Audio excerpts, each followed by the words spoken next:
Capitulo 908, Chapter 709, Land of Lanzhou, King Lanning II. Lin Zaiasu said, because every official has shown hostility towards the Kaiandu sect. Indeed, besides, the Lanzhou officialdom is very close to King Lanning. They basically act on his orders. King Lanning is a living Buddha to the people of Lanzhou, and as a result, the entire officialdom is seen as reliable by the populace, Qing Ying replied. Lin Zaiasu gave a faint smile. Yet, this group of reliable people has, over 10 years, allowed the Kaiandu sect to use Menjian grass to invade their home, causing them to become homeless and destitute. Qing Ying was slightly startled. Marquis, are you sure this grass was really cultivated by the Kaiandu sect? This poisonous grass is not naturally occurring. There are extremely intricate traces of artificial intervention, Lin Zaiasu said. Artificial intervention. In another world, it's called genetic transformation. Not only animals, but also plants can undergo genetic transformation. In fact, plant genetic modification is even more common. Usually, plant genetic modification involves the hybridization of 2 or more plants, creating new genes. However, this Menjian grass is not a simple plant hybridization mutation. It's a combination of plant and animal traits. Maintaining the characteristics of a plant, while incorporating animal traits, is the true reason why Menjian grass can expand rapidly. How could ordinary research institutes possess such a heaven-defying method? Only the Wandu sect, known for its poison, would have such a heaven-defying technique. Thus, Lin Zaiasu saw at a glance that this endlessly debated Menjian grass was not a natural product, but a carefully cultivated species by the Wandu sect. Besides, his heart was also clear as day. Regarding the Lanzhou officialdom and that King Lanning, Qing Ying was right. In most places where the populace lives under hardship, they tend to blame the government. Yet Lanzhou is exceptional. The people are more trusting of the government than anywhere else. Why is that? Because they first had someone like He Zhengdao, a respectable official who left his life on this piece of land. Then they had King Lanning, this living Buddha to the people. The officials of Lanzhou are subordinates of King Lanning. Love begets love, therefore they are loved by the populace too. But the irony is, this might all have been designed. The Kaiandu sect took advantage of the government's inaction to successfully occupy half of Lanzhou. King Lanning used the Huayu spring to detoxify the populace, thus becoming a living Buddha, and along with it, the Lanzhou officialdom was extolled by the people. Could this be considered mutual benefit? Marquis, where should we begin? Qing Ying asked. Let's go visit this King Lanning. Lin Zaiasu leapt into the sky. The three of them passed through the toxic mist-shrouded Menjian grass, shooting up towards the heavens. The next moment, they descended from the air, landing in the ancient eastern part of Lanning City, where it was entirely reminiscent of Jiangnan's water pavilions and song stages. The Lanning Royal Mansion of Hongdong, King Lanning, and the spiritual Spring Valley governed by the mansion were there. The Lanning Royal Mansion was not within Lanning City. It was situated in the countryside, but an environment depends on people to make it what it is. Wherever King Lanning is, becomes the city center. Brothels were built here, commercial streets were built here, tea houses and music workshops were built here. Wherever the population density was high, became particularly prosperous. Why is the population density high? Because Lanzhou, under pressure from all sides, originally had an area of 1,000,000 square kilometers, now left with only 1/3. How could the density not be high? It's rather bustling here. Jade looked around. The little white rabbit in her arms was also looking around. See, this is the power of guiding people. Those unaware of the internal affairs, upon arriving here, would have an immediate sense of prosperity. This is also the fundamental reason why visitors from Beijing, after entering Lanzhou, often speak of Lanzhou's prosperity upon their return. It's also a reason for King Lanning's increasingly positive reputation in the desolate capital. Upon reaching the entrance of the mansion, Lin Zaiasu gave a hinting glance. Qing Ying stepped forward and knocked on the door. A small door inside opened and a doorman peeked out. What business do you have, miss? My master, the Marquis, wishes to meet the prince. Could you see if he's available? Qing Ying bowed slightly. The doorman's face immediately became animated. The Marquis, may I ask which Marquis? Marquis Zui. The side door swung wide and an old man hurried out, deeply bowing before Lin Zaiasu. The Marquis has come from afar, please, first rest in the gatehouse. I shall immediately inform my master, the prince." "Much obliged," Lin Ziasu said. Soon, several people hurriedly traversed the passage, coming up to Lin Ziasu. "Marquis, my master is awaiting you at the Jinxian Pavilion." As Lin Ziasu followed the attendants into the Jinxian Pavilion, from a distance, he saw the elegant silhouette atop the pavilion. King Lanning, second among the princes, although over 40 years old, was a cultivator who had reached the Enlightenment realm, and he appeared even younger than the seventh prince. Seeing Lin Ziasu approach, King Lanning descended the steps, smiling in welcome to Lin Ziasu. "Marquis Zui Su Lin meets the prince," Lin Ziasu saluted. King Lanning returned the salute. "I've long heard of the youthful elegance of Marquis Zui, but I never imagined it would be so dashing and distinguished." "You're too kind, my prince." King Lanning said, "Please, enter the pavilion to discuss." "After you, my prince." The group entered the pavilion, taking seats respectively. Qing Ying also had a seat, sitting with Hu Jai behind Lin Ziasu. King Lanning raised his teacup with a smile. "As Marquis Zui comes to Jiangnan, I toast with Marquis's bold spirit as if it were fine wine, often drinking till drunk." "I'm unworthy, truly unworthy," Lin Ziasu said. "In the desolate capital, I've long heard of your noble reputation, my prince. Now that I've come to Lanzhou and see for myself, I realize these words are indeed true." For a while, mutual flattery ensued. Capitulo 909, Chapter 709, The Land of Lanzhou, King Lanning, Part 3.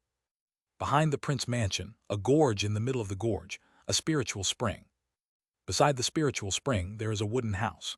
The wooden house is enclosed, ingeniously capturing a 5-foot square clear pool.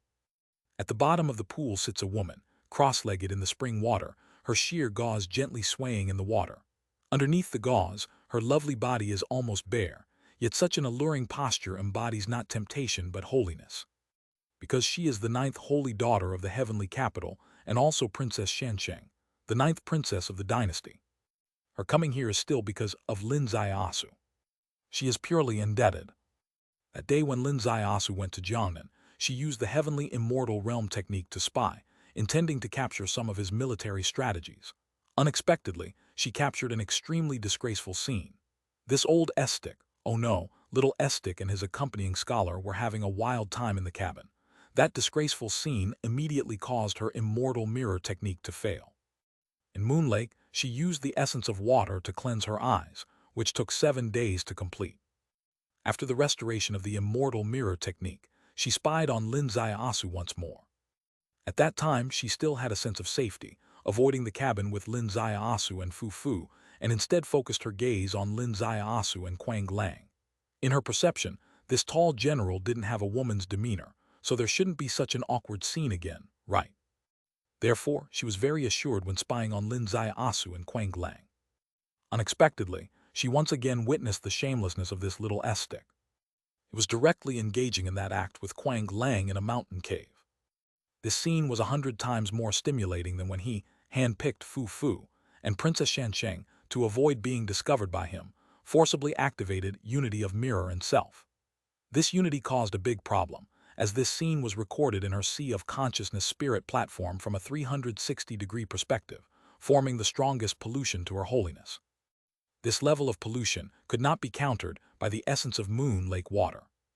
Only the Wayu spring of the second royal brother could resolve it. Thus, she hurried to Lanzhou, where she stayed in this small house for more than a month. The Wayu spring indeed proved effective. Her immortal mirror technique restored once more, even stronger than before. She could now enter the realm of unity of mirror and self at any moment, which could be seen as a blessing in disguise. However, her hatred for that Marquis Zui grew day by day. Damn it, he went to Jiangnan, got a promotion of 2 ranks, got the title of Marquis Zui, and even gained the title of War God. And what about me? What did I get from going to Jiangnan? Nothing. I was just busy cleaning my eyes. You bastard, don't let me run into you again, or I swear, even at the cost of being reproached by the Emperor Father, I will take care of you first. At this moment, the door of the small house suddenly opened. The maid appeared at the poolside. A voice drifted down to the bottom of the pool. Your Highness, Marquis Zui has arrived. Boom! The water rippled as Princess Shensheng rose from the bottom of the pool. In the air, her clothes dried instantly, her eyes filled with confusion. Su Lin has come to Lanzhou. Yes, currently having tea with the prince at Jinxian Pavilion. Jinxian Pavilion. Second royal brother actually opened Jinxian Pavilion to welcome him. The word virtuous has any association with him. Princess Shensheng's face darkened with frustration. The prince doesn't know about his indiscretions. The maid's face blushed slightly. I think a marquis traveling a long way here being welcomed at Jinxian Pavilion by the prince is also a normal courtesy. Does your highness wish to meet him? Meet him? Who does he think he is? Princess Shensheng gritted her teeth, her eyes swirling with thought. Just watch for now. Yes, your highness can be assured to watch this time, in Jinxian Pavilion. That kind of thing could never happen. The maid blushed. Of course. Princess Shensheng raised her hands, forming a heart-shaped pattern. The pattern appeared in the Waiu Spring, revealing an image of Lin Zaiasu with two beautiful women behind him. Bringing women again, this bastard, Princess Shensheng said. Who are they? This woman in black is his close attendant, named Qing Ying. In the future, when the princess wishes to watch him, it's better to avoid viewing scenes of him with Qing Ying. As for the other woman, she's fine. She's a legendary figure from Kinkyu, named Hu Jai, who was renowned 3,000 years ago, considered a senior. The maid said. Princess Shensheng nodded gently. She was generally satisfied with this maid, because the maid has quite a broad knowledge base and experience in Jianghu. What she said was quite reasonable. Qing Ying being his close attendant, if this guy dared to mess with the scholar, it's almost like the close attendant is a concubine. Not messing with her would be more unusual, so doing so wouldn't be shocking. Hence, in future spying on him, it's critical not to watch scenes of him and this close attendant in rooms together. As for the one named Hu Jai, she's fine. A person from 3,000 years ago is truly a senior. No matter how shameless, he wouldn't go so far as to not spare even a senior, right? Yes, the target is set, and the focus shall be on probing scenes when he's with this senior. Experience tells her that if he engages in any secret actions while he's inspecting the north, they would certainly be reflected in his interactions with this senior. In Jinxian Pavilion, Lin Zaiasu and this King Lanning transitioned from conventional pleasantries and flattery to the main topic. Lin Zaiasu spoke. Prince, residing in Lanzhou, what are your thoughts on the Kaiyan-Du sect? King Lanning let out a long sigh. Although I inherently possess the mindset of being friendly to neighbors, regarding this particular neighbor, I must say, this neighbor is a hostile one. They always claim that poison is merely a means to them, that one should not judge a person by their means but by their deeds. Yet observing their deeds, the sect's rules are lax, and they exercise poor control over their subordinates, leading to frequent disputes with local people over the years. This is something I have observed, and it pains me deeply. Chapter 910-709, The Land of Lanzhou, King Lanning, Part 4. Lin Zaiasu said, has the prince ever thought that they may not have lax clan laws, but rather their clan laws might be extremely strict? The marquis actually defends them. King Lanning's face slightly darkened. Lin Zaiasu faintly smiled. The prince misunderstands me. I believe the Kaiyan-Du sect does not have lax clan laws.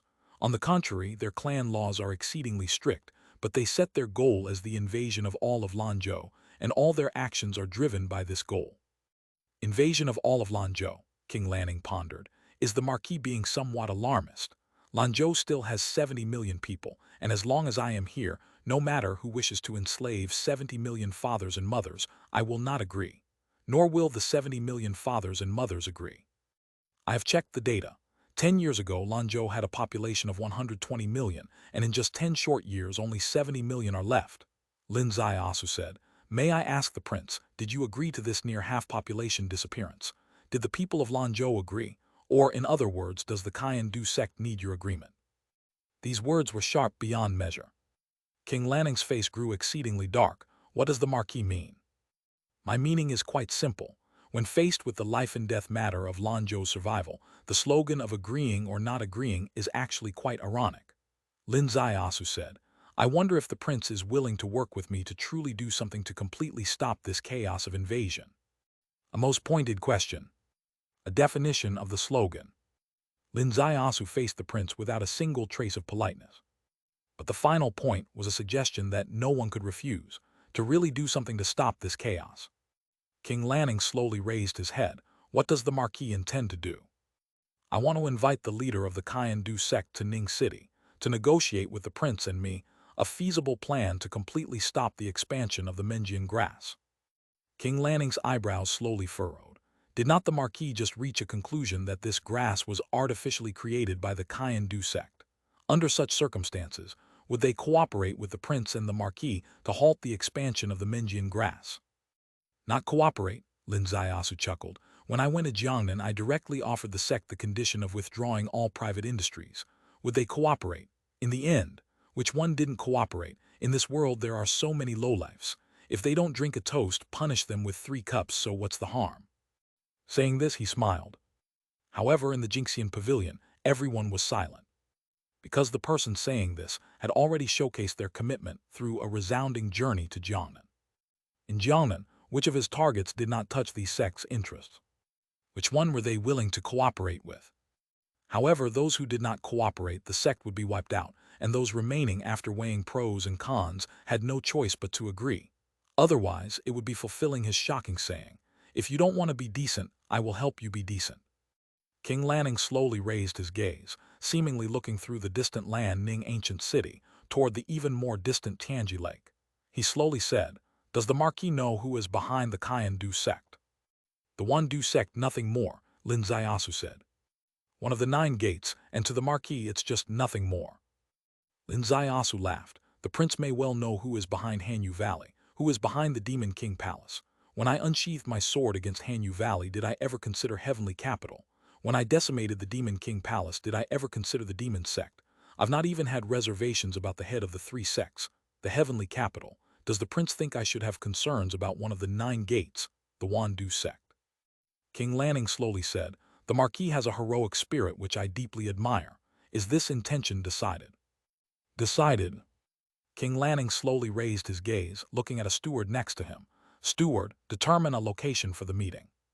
Capítulo 911, Chapter 710, Young Master, do not let your Tao heart be disturbed. The steward bowed. "I believe it can be chosen at Jizing Tower." "What does the Marquis think?" King Lanning said.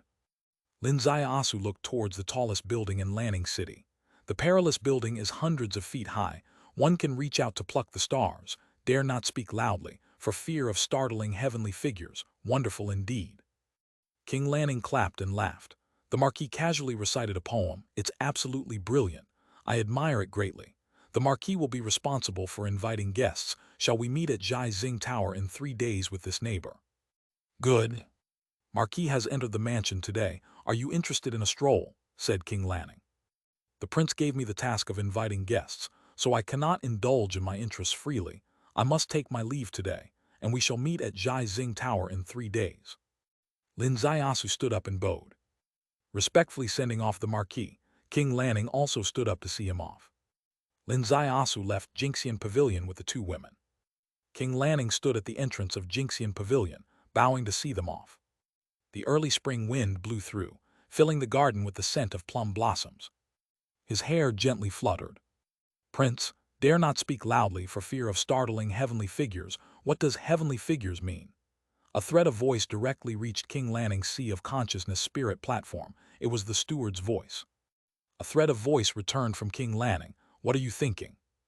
"Intimidation." "Intimidation." The steward said. "He's reminding everyone to be cautious. There are heavenly figures behind him, so it would be best for all parties to behave during this meeting." King Lanning's expression changed dramatically. Kang Yuan Liui really coming? If Kang Yuan Liui were really coming, he wouldn't need to remind anyone. His deliberate reminder actually indicates that Kang Yuan Liui is not coming. He's guilty. King Lanning's eyes suddenly brightened. "Still, a thorough investigation is necessary just in case." "Yes." Outside the Prince Mansion, on the avenue connecting to Lanning City, Lin Zaiasu leisurely stepped through. Today, he did not wear the Marquis's clothes. Like an ordinary young gentleman, walking beside the early spring road with 2 female companions, watching flowers half bloom and willows half sway. Qing Ying did not speak. She knew that entering a strange place means one must not speak casually. Even transmitting sound may not be completely safe. Hu Jai also did not speak. She was not a person of many words by nature. But after entering an inn in Lanning City, her hand lightly raised, and the sunlight outside seemed to change colors slightly. This was her yin-yang Tao circle. She had entered the state of holding. She entered by understanding the yin-yang law. This kind of holding is a true vessel. It's akin to crushing ordinary holding states in existence, real combat power comparable to other second vessels. There's something about this King Lanning, who Jai was the first to speak. Lin Zaiasu glanced over. Cousin, what have you observed? Hu Jai said. He seems to have deep grievances against Kaian-Du sect, but unintentionally or otherwise, he's downplaying the sect's evil. Qing Ying nodded. Cousin's words are very true. His viewpoint aligns with the mainstream viewpoint of the court, I suspect. The court's attitude towards Kaian-Du sect is influenced by him. Marquis, what have you observed? Lin Zaiasu said. Your focus is on this prince, whereas mine is not on him. Where then? Those diverse followers around the prince mansion, Lin Zaiasu said. As a prince, the people around him are too varied. Qing Ying said. I can explain this. Lanning Royal Mansion has Waiu Spring, which attracts many cultivators, just as the Marquis said, diverse followers. During my days living in the mansion, several Jianghu people came due to severe poisoning, seeking resolution from the prince, and chose to voluntarily stay after detoxification. Over time, various people gathered in the mansion, so it makes sense. Have you noticed the steward? Lin Zaiasu asked. Qing Ying shook her head. He seems not to be a cultivator. No, you're wrong, he's a cultivator, but not a normal heavenly Tao cultivator. He practices subdivine skill. Subdivine skill? Qing Ying's expression changed drastically. The serene Hu Jai's face also slightly changed, because they both knew what subdivine skill implied. Subdivine skill could virtually be equated with heart pavilion. And the steward carries significant weight. Even when just formulating the three-party meeting plan, the prince needed to ask this steward where to hold it. Those with subdivine skill are not limited to him alone. There's another in the backyard, whose cultivation achievements surpass the former master of Huzhu Heart Pavilion. Backyard, Qing Ying said. Did the Marquis see clearly what she looks like? The first room on the east end, young and beautiful, wearing the concubine's clothes. When we were discussing in Jinxian Pavilion, she was masquerading as enjoying plum blossoms under that plum tree. King Lanning's concubine Yu Fei, Qing Ying said. In the backyard she calls the shots. Now do you understand, Lin Zaiasu said, who stands behind King Lanning? Heartgate, Qing Ying took a deep breath. In the past, Heartgate wholeheartedly cultivated the former crown Prince Hongding. King Lanning, situated in Lanzhou, not embroiled in the succession struggle. The moment the former crown prince died, King Lanning's reputation for wisdom quickly spread from Beijing. Through several maneuvers, this second prince, far in the north, became the most whispered candidate for the Eastern Palace. Qing Ying, what have you seen? Qing Ying slowly said. Heartgate has a backup plan for the Eastern Palace. Lin Zaiasu said. Exactly. If the former crown prince had not died, King Lanning would have been merely a distant supporter of the former crown prince. But once the former crown prince died, the backup plan came into play, and they started to fully support this prince in vying for the Eastern Palace. This fits Heartgate's meticulous approach. Hu Jai's pretty eyebrows slowly furrowed. After listening to you, I somewhat understand from the beginning did we all get the direction wrong, thinking this prince was Wan Du Sec's puppet. He's not, he's Heartgate's puppet. Capitulo 912, Chapter 710, Young Master, Do Not Disturb Your Tao Heart, Part 2. Cousin, you're also mistaken, Lin Zaiasu said. The mental path and the 10,000 poison sect are not completely separate. Standing behind him is the mental path, but it's not just the mental path. You mean the mental path, and the 10,000 poison sect collectively help this prince. Why not? Lin Zaiasu laughed. Whenever there's chaos in the world, the mental path is never absent, and the 10,000 poison sect just happens to need the mental path to collude with. Hu Jai's heart raced. So you're saying, the moment we stepped onto this Jianghu road, we've already stepped into the encirclement of two major superpowers. Maybe even more. What else? The Yan country, Lin Zaiasu said. Today, I formally visited King Lanning. News will quickly spread to the Yan country, causing their top brass to be on guard. If they don't want me to teach them a lesson on the battlefield, they might seize the opportunity while I'm in Lanning City to assassinate me early. Hu Jai sighed lightly. What have I been dragged into, stepping onto this path? What should we do? There's nothing much we can do. When soldiers come, we block with generals. When floods come, we cover with earth. If assassins come, Qing Ying will defend the exterior, and cousin, you protect me closely. What else can we do? Lin Zaiasu said. Close protection. Hu Jai felt waves surging in her heart. Is this little rascal setting me up? forcing me to share a room with you. Just because I haven't experienced things between men and women doesn't mean I'm stupid. Marquis, you and the young lady stay at the inn. The task of inviting the Kyan-Du sect falls on me alone, Qing Ying said. She also realized the seriousness of the situation. The Marquis's methods on the battlefield are too formidable. If she were from the Yan country, she certainly wouldn't dare to let him ascend Jayantai and would definitely try to assassinate him. He can't wander around aimlessly, especially not to Kyan-Du sect. This sect, infamous for its poisons, holds itself as a branch of the 10,000 poison sect. Worldly taboos have no effect on them. No one can guarantee they won't commit acts like assassinating an imperial envoy. Even if they don't directly assassinate, with their divine poison methods, they could certainly poison him in advance. Lin Zaiasu shook his head gently. Going to Kyan-Du sect is useless for you. Only I, the Marquis, can go personally. Marquis, why is that? Qing Ying was greatly surprised. Lin Zaiasu said, inviting them for a meeting doesn't require a specific person, but without extreme sensitivity, you can't discern the essence of the Kyan-Du sect. Hu Jai and Qing Ying's eyes brightened. His intention is not in the invitation itself. He aims to probe the essence of the Kyan-Du sect for future strategic plans. This is something Qing Ying truly cannot accomplish. She does not possess such strong sensing power. Maybe Hu Jai could, but the strongest is still Lin Zaiasu himself. Do we go now? Qing Ying took a deep breath. Not now, Lin Zaiasu said. Give them some time the day after tomorrow. The day after tomorrow, the three of us will go together. Give them some time, what do you mean? Qing Ying asked. Lin Zaiasu laughed. Did you think King Lanning set the time for 3 days later for no reason? These few days are meant for discussions. Qing Ying pondered for a long time. Marquis, doing this will put you in a dilemma. What dilemma? Qing Ying said. They have ample time for discussion, ensuring a foolproof plan. There will be 2 possibilities. The first, the Kyan-Du sect refuses to talk, blocking any plans you have at the outset of the 3-party talks. Indeed, and what about the other possibility? Lin Zaiasu asked. The second possibility, they agree happily, which means they have a comprehensive plan prepared, Qing Ying said. Lin Zaiasu laughed. Cousin, is our Qing Ying really maturing? Hu Jai grinned, not knowing what to say. Matured? Why does your mention of maturity always give me an unhealthy impression? Are you referring to her figure or something? Also, when you included me, saying our Qing Ying. Qing Ying is ours. Please, she's yours. Didn't you see the stars in her eyes when she looked at you? Especially when you mentioned maturation, she unconsciously looked at her own ample chest, with a slightly excited expression. This little rascal, can't you speak without making things suggestive? One sentence enticing 2 women, you truly can do it.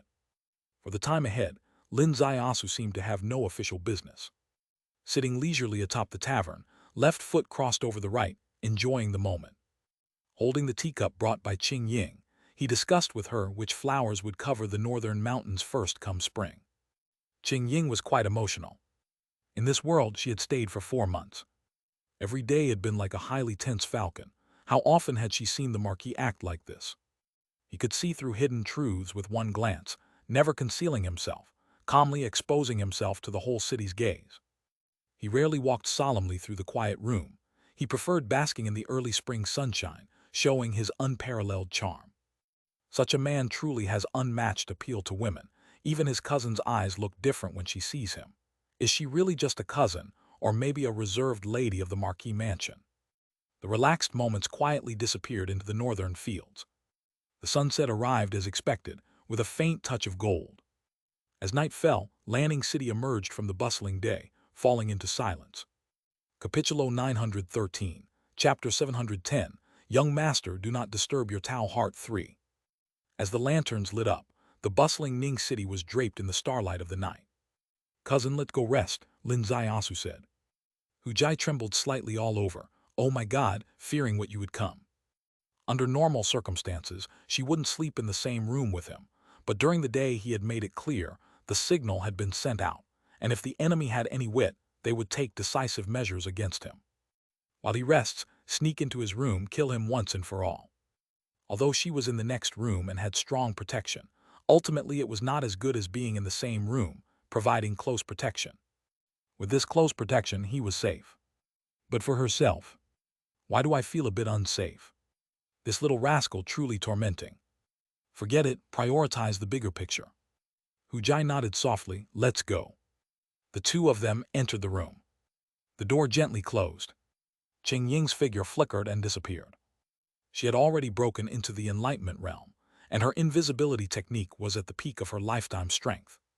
At least for someone at the enlightenment body realm, it was simply impossible to discover her. As for Hu Jai, upon entering the room, for a moment, her steps were slightly erratic. This was unrelated to cultivation, purely a disturbance in her heart.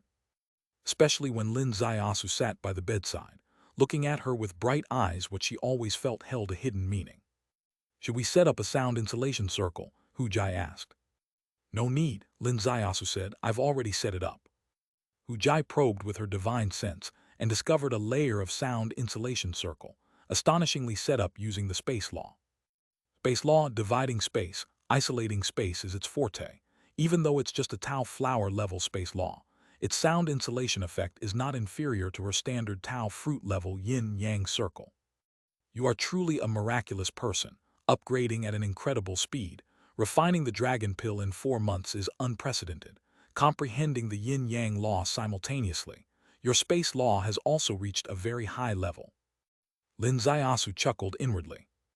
Refining the dragon pill in 4 months is unprecedented. What if I told you I refined it in less than a day? Getting shaken by comprehending dual laws. What if I told you I've mastered all 7 laws? But these things don't need to be shared with the person in front of me. Only matters concerning her should be shared. Actually, I've been waiting for you to ask me a question. Lin Ziasu's voice held a hint of mystery. What? Hu Jai asked.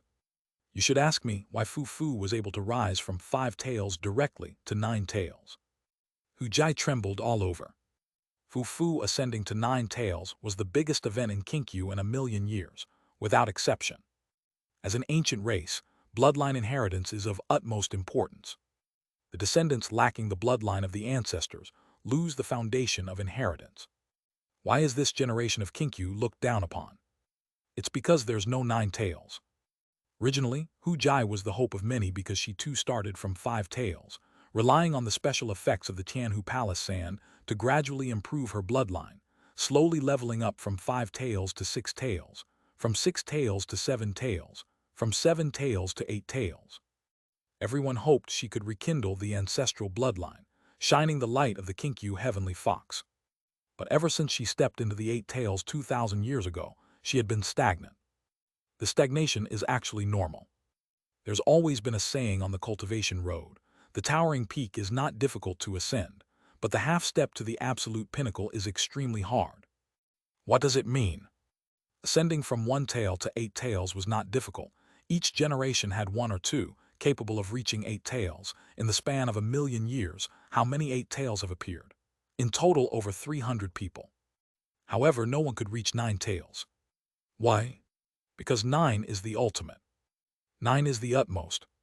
Only with the purest ancestral bloodline, only with the greatest opportunity of utmost goodness, can the ancestral glory be achieved.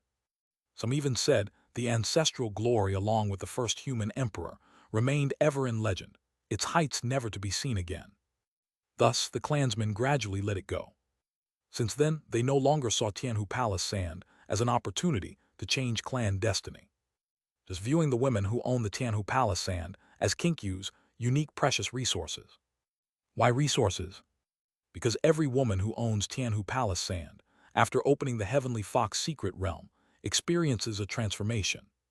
The 7th Princess Fu Fu, regarded as a resource tied to the mental path based on this. Hu Jai's break with the clan 1,000 years ago was also because of this. Back then, the Great Elder hoped she would also serve as such a resource, forming bonds with external sects. She strongly opposed, finally establishing the bottom line of, I won't interfere with clan affairs, and the clan elders won't interfere with my cultivation. Because she was strong enough, the clan didn't force her. Fu Fu wasn't strong enough, so the clan reached a consensus. Even if we have to tie her up, we must put her on that bed. But who could have imagined this 5-tailed spirit fox, who everyone had little hope for, went a Jiangnan with the person in front of them, and unexpectedly bloomed into an unprecedented 9 tails. From then on, becoming a totemic figure of the Kinkyu, firmly tied to the clan's destiny. All Kinkyu people want to ask him, how exactly was this possible? But everyone feels awkward to ask. Because since ancient times, the law is not lightly shared. They owe nothing to the Kinkyu. They have already helped the Kinkyu establish a totem, injected powerful potential into Kinkyu. What obligation do they have to disclose their miraculous methods? Kinkyu has received great favor from him. Not showing gratitude is one thing. To be insatiable would be too much. Thus, the sober Kinkyu elders, Kinkyu disciples, tend to not put pressure on this marquis. Chapter 914-710. Young Master, do not disturb your Tao heart /4. Hujai naturally is also one of them. However, it's not her asking him right now, but him bringing it up voluntarily. Hujai's heart was in turmoil. If I ask, would you be willing to tell? Of course I'd be willing. Ever since we agreed to enjoy the Lantern Festival together this year and to walk the Jianghu Road, I've already planned to discuss this in depth with you. Lin Zaiasu said, after all, on Kinkyu Mountain right now, you're the only one with the Tianhu Palace sand. Tianhu Palace sand, a special imprint left by the Tianhu ancestor, naturally wouldn't be abundant.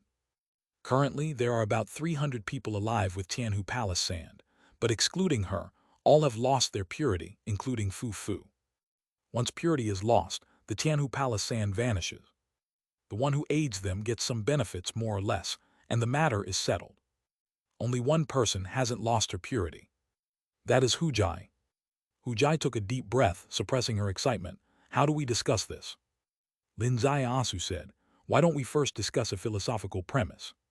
Philosophical premise, what do you mean? Hujai naturally didn't understand. Cough. Lin Zaiasu said, the philosophical premise is, some things seem very ambiguous but actually have nothing to do with wind and moon. Hujai's heart skipped, how ambiguous? You need to take off your clothes, so I can slowly seek out the portal on your body. Hujai's cheeks suddenly flushed. Is it necessary? If your cultivation were a bit lower, I might have been able to find this portal without physical touch. But your cultivation is too high, your bodily energy is highly condensed, making it extremely difficult to find this hidden portal. Thus, seeking the creation gate on your body requires close contact. This explanation seemed clear enough. Hujai's heart raced uncertainly. Is this true? Or just an excuse? This rascal had a spiritual connection with her for 3 days and nights. Spiritual connection is still a connection. Seeing his attitude, a spiritual connection was no longer enough for him. She felt he genuinely wanted to possess her body. Could this be a method of possessiveness? Making her undress, allowing his hands to roam all over her body. Is this what Jianghu partners do? This is only what a husband can do. That's how it is whether willing or not the fairy can decide, Lin Zaiasu said. Hujai hesitated for a long time. Sir, don't disrupt your Tao heart. Cough, I'll try my best. Oh my heaven, try my best. Hujai was unsure of her feelings. She lightly exhaled. Then come on. With a gentle wave of her hand, the bright moonlight completely disappeared, and the room was plunged into complete darkness. Lin Zaiasu gently reached out. Hujai's clothes gradually peeled away. She was very nervous, even for Lin Zaiasu, a bedside veteran. His thoughts were somewhat distorted at this moment, because she was still too special. Holder of the Way, a legendary figure from 3,000 years ago. The difference between her and ordinary girls was too large. He was a bit nervous himself.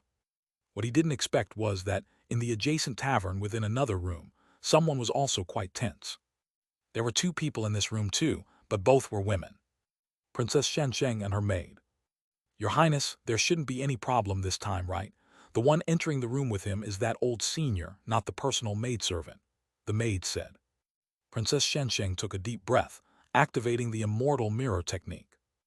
Upon activating the immortal mirror technique, she encountered intense interference.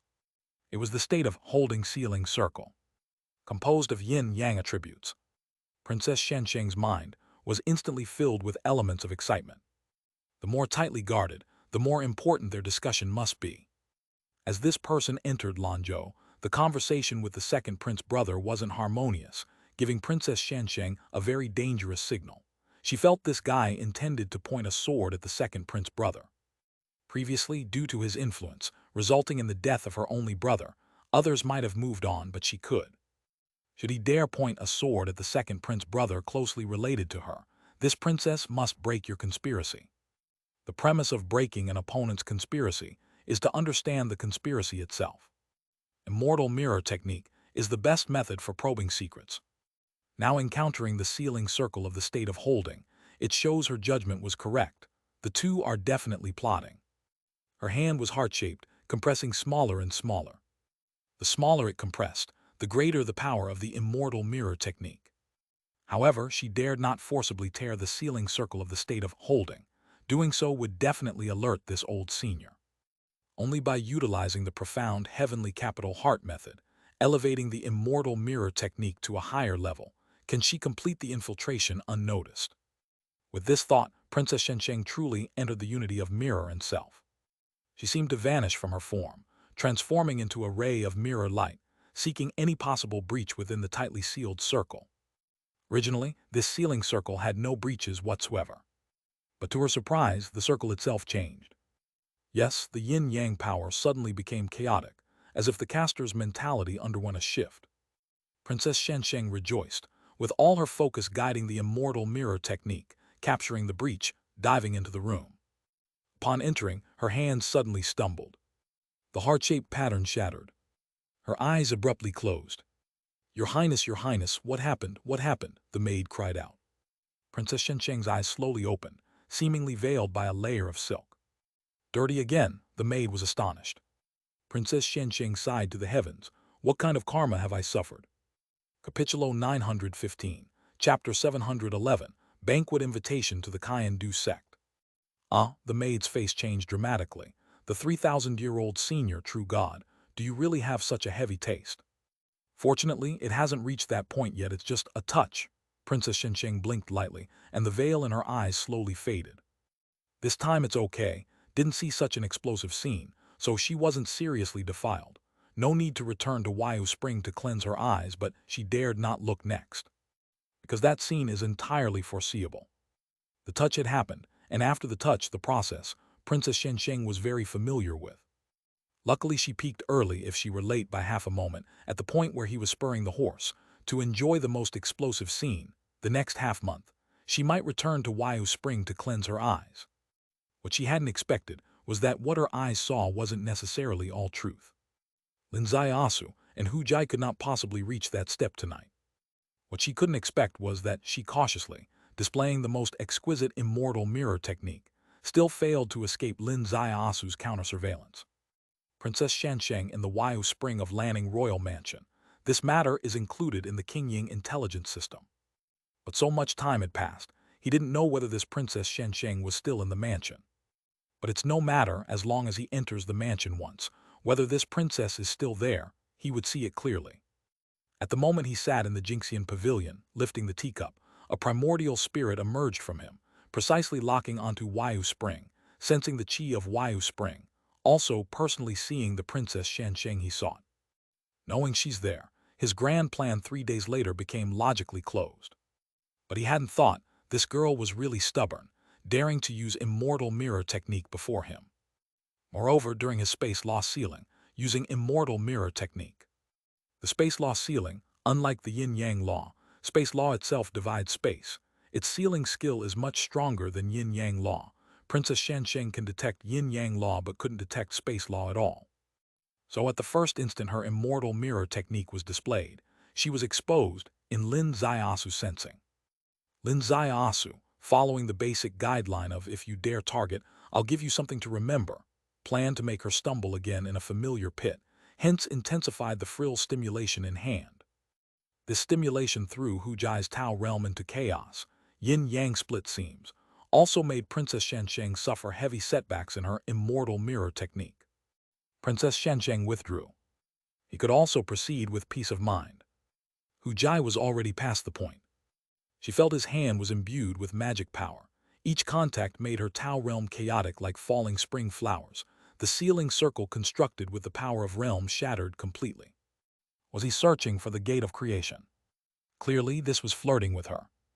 She intended to shut off all her sensing power, but this unique taste, this flavor she had never experienced in her life, led her into an abyss of obsession. She knew it was wrong but couldn't bear to miss it. She also knew it was dangerous, extremely dangerous. At this moment, If he really did that suddenly, she realized she might not have any resistance in mind. Even more, she didn't know when a strong distraction arose internally. She hoped he'd go further beyond. What she hoped for seemed to be happening. His hand reached downward. The burning sensation, straight to the journey's destination. Hu Jai's entire body trembled. "Sir, don't disturb the Tao heart." "Found it," 3 words in response. Lin Ziasu's finger pointed to a protruding spot. Hu Jai's mind went blank. A wisp of true chi like a sword tore open a portal. The gate of creation of Hu Jai thus opened wide. Stillness filled the room. Lin Ziasu slowly stood up.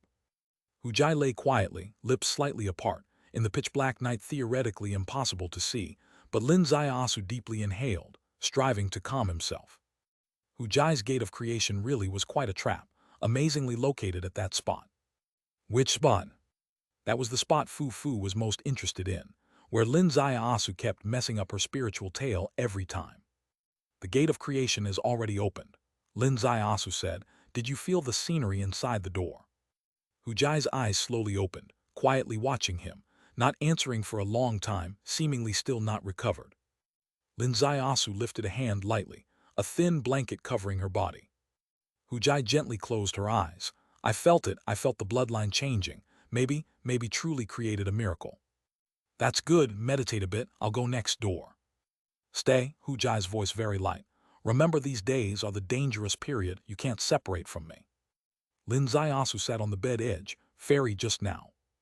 "I know that was just cultivation, nothing to do with the wind and moon," Hu Jai gently interrupted. The two in darkness tranquil. Hu Jai lay quietly on the bed. Lin Ziasu sat quietly on the bed edge. A night felt long, within Hu Jai's 3,000-year cultivation journey, wandering endlessly. A night felt short, only between Lanning City's sun's descent and rise. Morning arrived. Lin Ziasu stood on the rooftop, squinting eyes observing the stunning dawn of rising morning light. Behind him, a soft fragrant breeze wafting into his nose. He slowly turned back and saw Hu Jai. Today's Hu Jai, a term seemed fitting. What was it? Newly receiving the rain's nourishment. Capitulo 916, Chapter 711, Invitation to the Kaiyan-Du Sect, Part 2.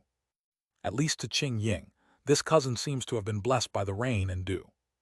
Otherwise, why is there such a big change from yesterday? Yesterday, she was like a 9 heavens fairy. Today, she seems to have fallen into the mortal world. Hu Jai felt very confused under his gaze. Not only was her mind in chaos, but her bloodline was also in turmoil, as if a hidden bloodline had merged into her bloodline system, undergoing mystical changes every moment. In this complex mindset, she accompanied Lin Ziasu for 2 days and nights. During these 2 days, they went out for a walk, enjoyed tea on the rooftop, seemingly idle. Finally, on the day before the appointed date, they embarked on the journey for Kaiyan-Du Sect's invitation. Heading west from the bustling and lively Lanning City. Every step felt like moving from heaven to hell. The number of people decreased rapidly. The toxic atmosphere increased swiftly. By the time they reached the lakeside, it was already 1,000 miles of wilderness with no signs of life. White bones lay exposed. No, even the white bones were not standard white, but instead carried a ghastly pale. Touching lightly would turn the bones into dust, swept away in the powerful winds of the lakeside, disappearing without a trace. All around, the water was green. The mountains were azure. Red flowers covered the ground, like a fairyland on earth. However, all this was an illusion. This was not a paradise but hell.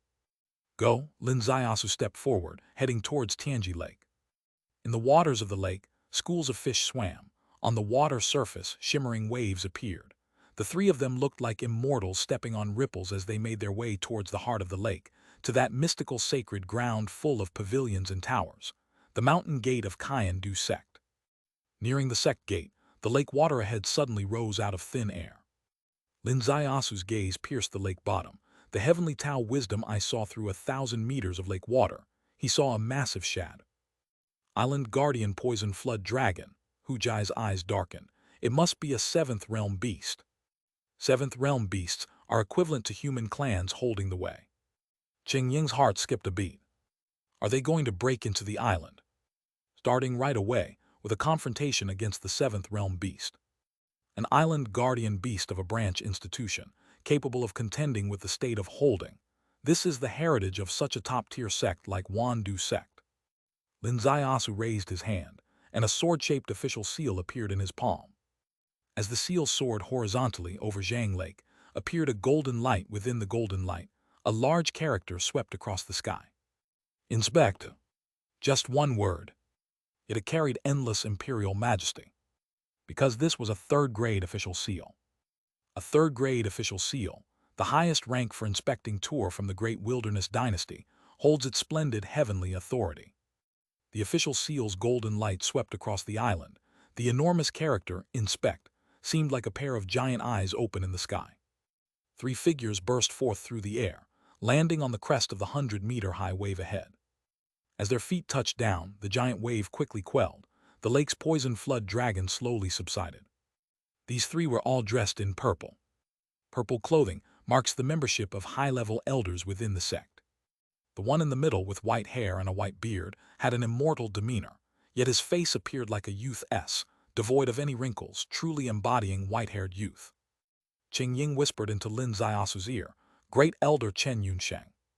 The Great Elder slightly bowed. An inspect character sweeping the sky, the third grade might, could it be Mr. Su, Marquis Zui himself visiting? This is the benefit of revealing the official seal. Once the seal is shown, it represents a formal visit.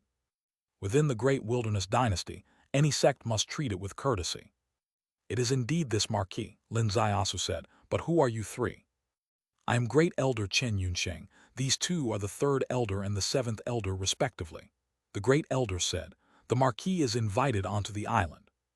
Elder, please. Entering the mountain gate of Kyandu sect, directly heading to Sect Master Peak. The Sect Master is in seclusion and unable to come out. The Sect Saint Heir welcomes guests on behalf of his father. This Saint Heir was named Li Su. Just by appearance, he was youthful and suave, with extraordinary cultivation at the peak of enlightenment, half step into control. The guests and hosts took their seats. Tea was served. Qing Ying looked at the green tea in front of her, her heart pounding. The tea from Kyandu sect, can it be drunk? Even thinking with one's toes, it's not possible. Lin Zaiasu also completely ignored the teacup placed beside him, his gaze slowly rising. The purpose of this Marquis coming to the island is actually to issue an invitation. The Marquis personally issuing an invitation. The sect must hold a great face with this. The Great Elder chuckled. May I know the purpose of the Marquis invitation?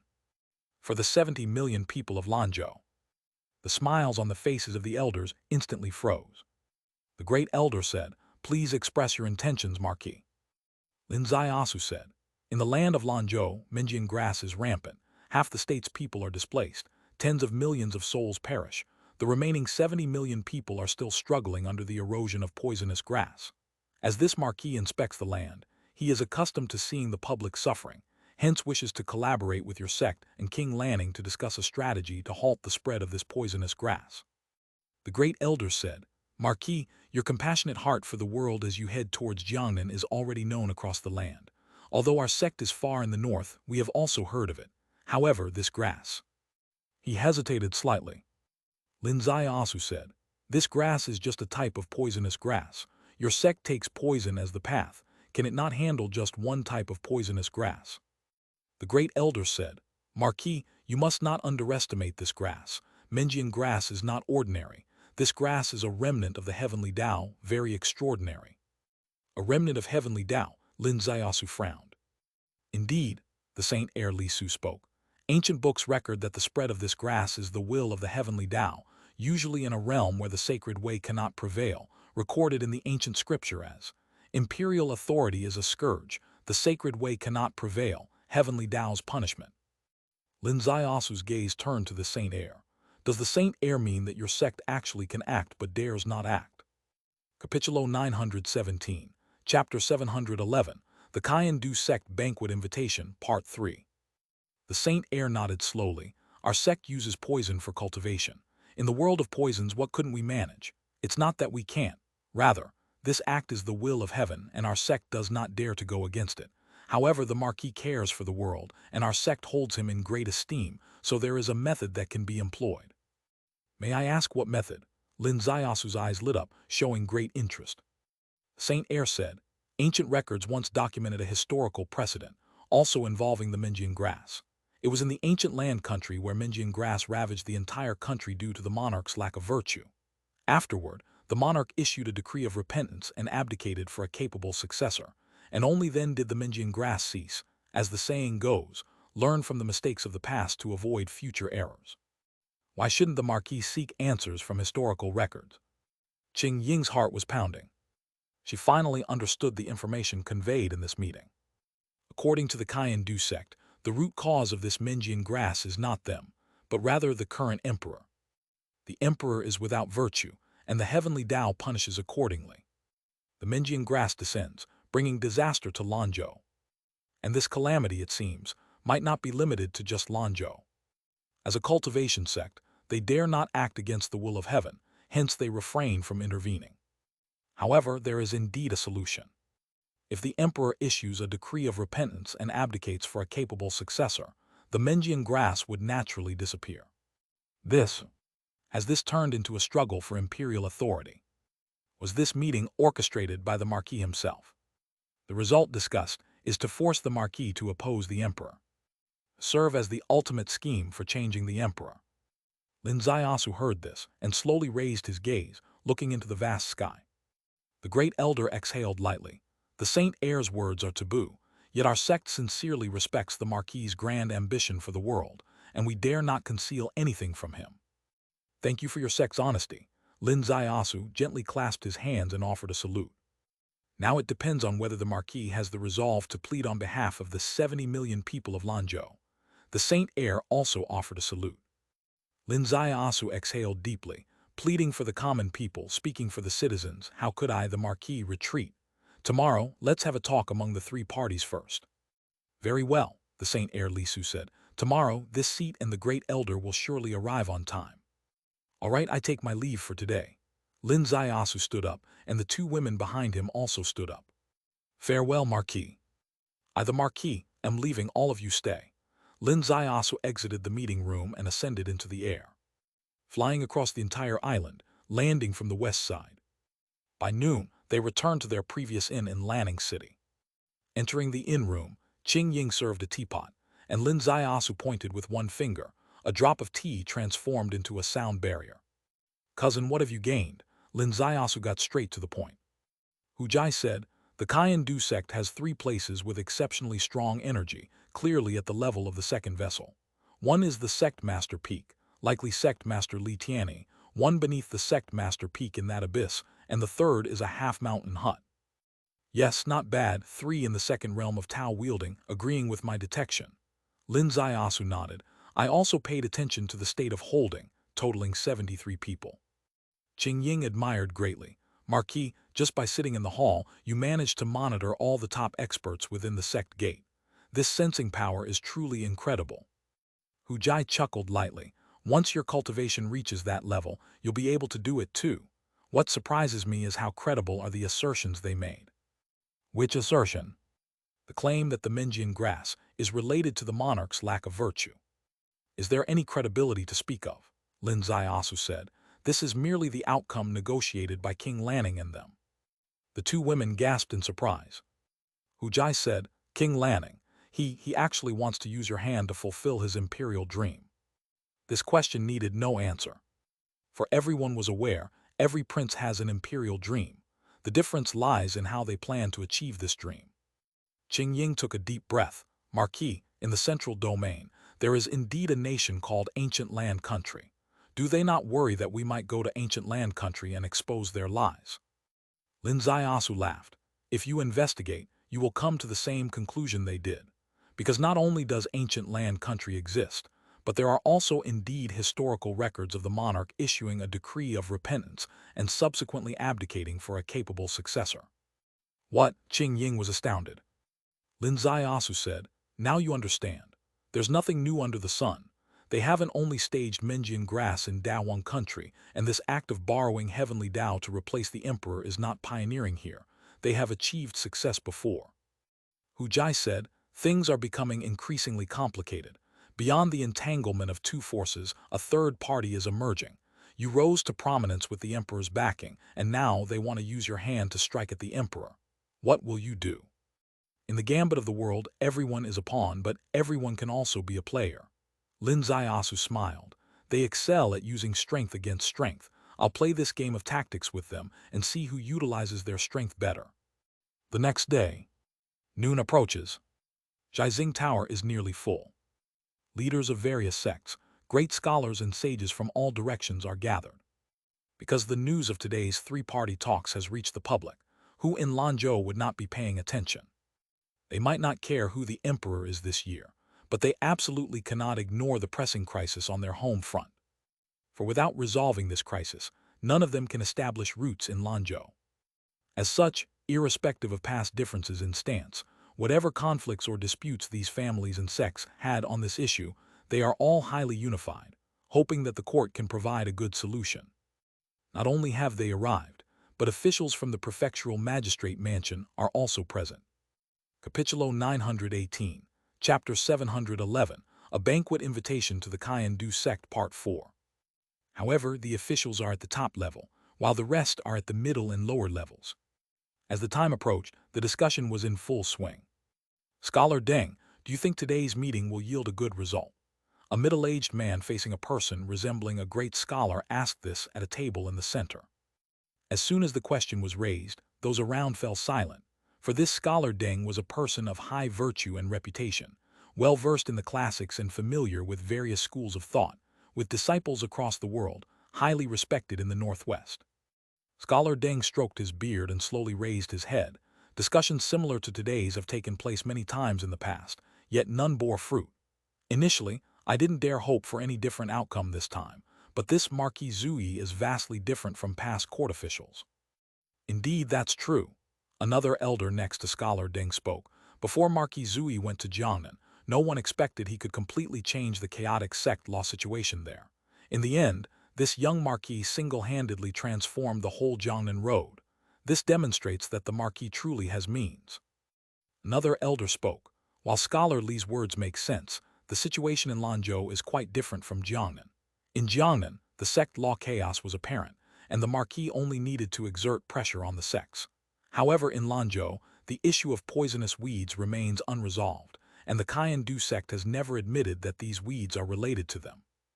Though they never admitted it, are the people of Lanzhou fools? A loud voice emerged from the crowd.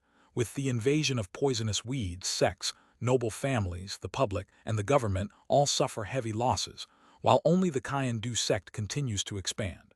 Is there really a need to investigate where the poisonous weeds come from? Sect Master Li makes a valid point. Another person resembling a cultivator said, in matters of the world, it's not about what you say, but the results. The outcome benefits your Kaian-Du sect, and the poisonous weeds align with your sect's fundamental trait of using poison to achieve cultivation. Moreover, you're unwilling to address it, so if the Kaian-Du sect isn't responsible, who would believe it? Exactly, it's purely treating the 70 million people of Lanzhou as fools. For a time, chaos erupted below. A young man beside Scholar Li said, regarding the source of the poisonous weeds, I've heard a rumor mentioning that 30 years ago, a similar incident also occurred in the central domain ancient land country. Have any of the seniors heard of it? With these words, everyone's faces changed dramatically, and the discussion came to an abrupt halt. They had just heard this rumor not long ago. The rumor states, this Minjian grass is a remnant of the heavenly Tao. It represents divine punishment. Why would it punish the people of the great wilderness, just because the emperor of Dahuang was unruly? How was he unruly? The emperor was on the brink of death but refused to face his end. He endured 11 years in the depths of the palace, executed a cause and effect forbidden technique, plundering the crown prince's vitality to rejuvenate himself using his own son's life. This act not only violated the heavenly Tao, but also ethical norms, rendering him unworthy of being human. The heavenly Tao couldn't stand it, and thus unleashed Minjian grass. In a private room, a woman's face was extremely somber. She was none other than Princess Shansheng. Beside her, naturally, was her ever-present maid. The maid sighed lightly. Your Highness, this rumor is truly malicious. Princess Shansheng let out a heavy breath. Who wouldn't agree? To her, it was the most malicious rumor, unlike any other in the world. The emperor was her father. The crown prince was her only brother. They were all her closest family. Her brother was dead, yet people still dragged him out for posthumous slander. How could that be tolerated? The maid said, "There's another thing I can't understand. I roamed the Lanzhou markets for several months but never heard of this rumor. But today, it suddenly exploded, almost as if it spread across the whole province overnight." Princess Shensheng's eyes suddenly widened. "Do you mean someone deliberately fabricated it?" "I can only think so," the maid replied. Princess Shensheng took a deep breath. "It seems I have to stay in Lanzhou for a while longer. If I find out who's behind this, I will not rest until I wipe out 9 generations of their family." The maid said, "Your Highness, if we want to find out where this rumor started, I think there's an ideal candidate. Isn't Marquis Zui the top expert in investigating cases?" Capitulo 919, Chapter 712, The Origin of Menjiangraph. Princess Shansheng's face suddenly darkened. "Without him, I can't get things done. Remember this, don't mention him in front of me again." The maid was startled and quickly bowed. All right, I'll let you off this time." The maid stammered, "Your Highness, I still want to say a few words." "Speak quickly." Princess Shensheng cast her a sideways glance. "Yes," the maid said. "Your Highness, I've witnessed all your past conflicts with Zhu with him, personally. I think him sleeping with women, it's really not that big of a deal. He didn't expect you to see it, who could have thought?" Princess Shensheng was furious. "Are you suggesting I'm cheap?" Thud. The maid kneeled down. "Your Highness, I absolutely wouldn't dare say that." "All right, I've already said today I'll let you off. From tomorrow onwards, if you dare to speak for him in front of me, I'll strip you of your clothes and throw you onto his bed." Upon hearing the grim determination in the earlier tone, the maid turned pale with fear. But upon hearing the latter part, her lips parted and her eyes suddenly brightened. Princess Shansheng saw the sudden glow in her eyes, cursed inwardly, preparing to reprimand her further, but suddenly she looked up. In the western skies, a flying boat emerged, cutting through the clouds and mist. The flying boat was pure black. Yet it was a noble and profound black. On the flying boat there were 2 figures. One was an old man, with crane-like hair and a youthful visage, exuding an immortal aura. The other was a graceful young man, unfolded fan in hand, strolling leisurely in the high sky. "They're here." Inside the tavern, everyone's gaze lifted, staring through the windows at the approaching pair. The great elder of the Kaiandu sect, and the Kaiandu Island Saint Lord Li Su. Emerging and stirring up a storm, the holding the way. Scary thing is, this holding the way aura doesn't come from the great elder, but from this Saint Heir Li Su. "This person is less than 100 years old, right?" another sect master remarked. "To be precise, 76 years old. 20 years ago, when he broke through the realm of enlightenment, the Kaiandu sect held a grand celebration, claiming he opened an unprecedented path of cultivation in Lanzhou at the age of 50. Unexpectedly, today, a mere 20 years later, he can already display the heavenly power of holding the way. In the Kaiandu sect, everyone's focus is on their poison path. Few pay attention to their cultivation." The third sect master sighed. Under 80 years of age, yet stepping into the threshold of holding the way, not only the first among Lanzhou's young generation, but also the first in the entire great wilderness, isn't he? A sigh and everyone paled. Only because what this sect master said was undeniably true. Whenever people mention the Kaiandu sect, they naturally think of their poison. They ignore their cultivation. This young Saint Heir's presence in Lanzhou, for the meeting today, immediately throws everyone into a cold, hard reality. Which is to tell the world that the Wandu sect, standing among the world's 19 top forces, relies not only on poison, their cultivation equally dominates and overwhelms. Perhaps this is the Kaiandu sect's strength. Not just killing people, but also crushing your spirit. This is probably why the Kaiandu sect sent their Saint Heir to Lanning City today, to wake everyone up with cultivation, telling the world that facing Kaiandu sect, you better not entertain any crooked thoughts. On the rooftop of a tavern in Land City, 3 figures rose into the air. 2 women and 1 man. The man was dressed in a snow-white marquis's clothes, handsome and charming. The 2 women beside him were also stunning beauties. Throughout the city, countless beauties had just been captivated by Kaiandu Island Saint Lord Li Su's charm. But in an instant, another even more handsome and charming figure took over their attention. "Marquis Zui," someone lightly exclaimed in the brothel. "Playing his burial flower song every day, and today I actually see his true form." A courtesan's eyes were full of fascination. "Tonight, I think I won't be able to sleep. Throughout the city, countless women had similar thoughts. However, few dared to speak them aloud. Almost simultaneously, from the Eastern Landing royal mansion, a royal flying boat soared into the sky. On the boat, another charming and handsome man. King Lanning arrived. All the women in the city went mad. In the sky, the three handsome men gathered, embodying the ultimate fantasies women in the mortal world hold about men. King Lanning represents power. Marquis Zui represents talent. And this Kyandu Island, Saint Lord represents cultivation. All are top-notch. Lin Zaiasu smiled at King Lanning's flying boat, bowing in midair. Your Highness. King Lanning returned the gesture from the deck, Marquis Su. Both of them turned to face the Great Elder and the Saint Heir of the Kyandu sect. The Great Elder bowed from the flying boat. Greetings, Your Highness, greetings, Marquis. After he paid his respects, King Lanning smiled. Welcome both of you to Lanning City. Please enter Zhai Xing Tower. Please. Two flying boats, three parties simultaneously landed on Zhai Xing Tower. The tower officials all promptly rose to greet them warmly. Inside the tavern, Scholar Deng gazed at the three parties, a glint of fascination in his eyes. Scholar Deng, His Highness and Marquis Su should have already reached consensus, right? Asked Scholar Li. Scholar Deng slightly nodded. Naturally, I just hope our king today will be more assertive. Indeed, our king is good in every aspect, except he's a bit overly merciful. The two scholars need not worry. Although the king seems weak when facing enemies due to his mercy, the Marquis is not weak. With the Marquis present, our stance today will undoubtedly be very firm. In everyone's understanding, the king and the Marquis naturally share the same stance.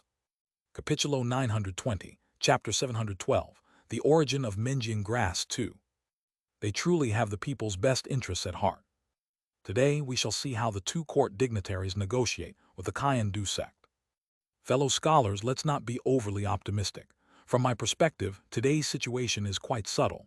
It seems the Kyandu sect people have everything under control, another great scholar said. Upon hearing this, everyone felt a jolt of realization. Indeed, when facing the highest-ranking prince in Lanzhou and Marquis Zui from Jiangnan, who pressures the sects, why does the Kyandu sect comfortably attend the meeting? Why do they appear so confident?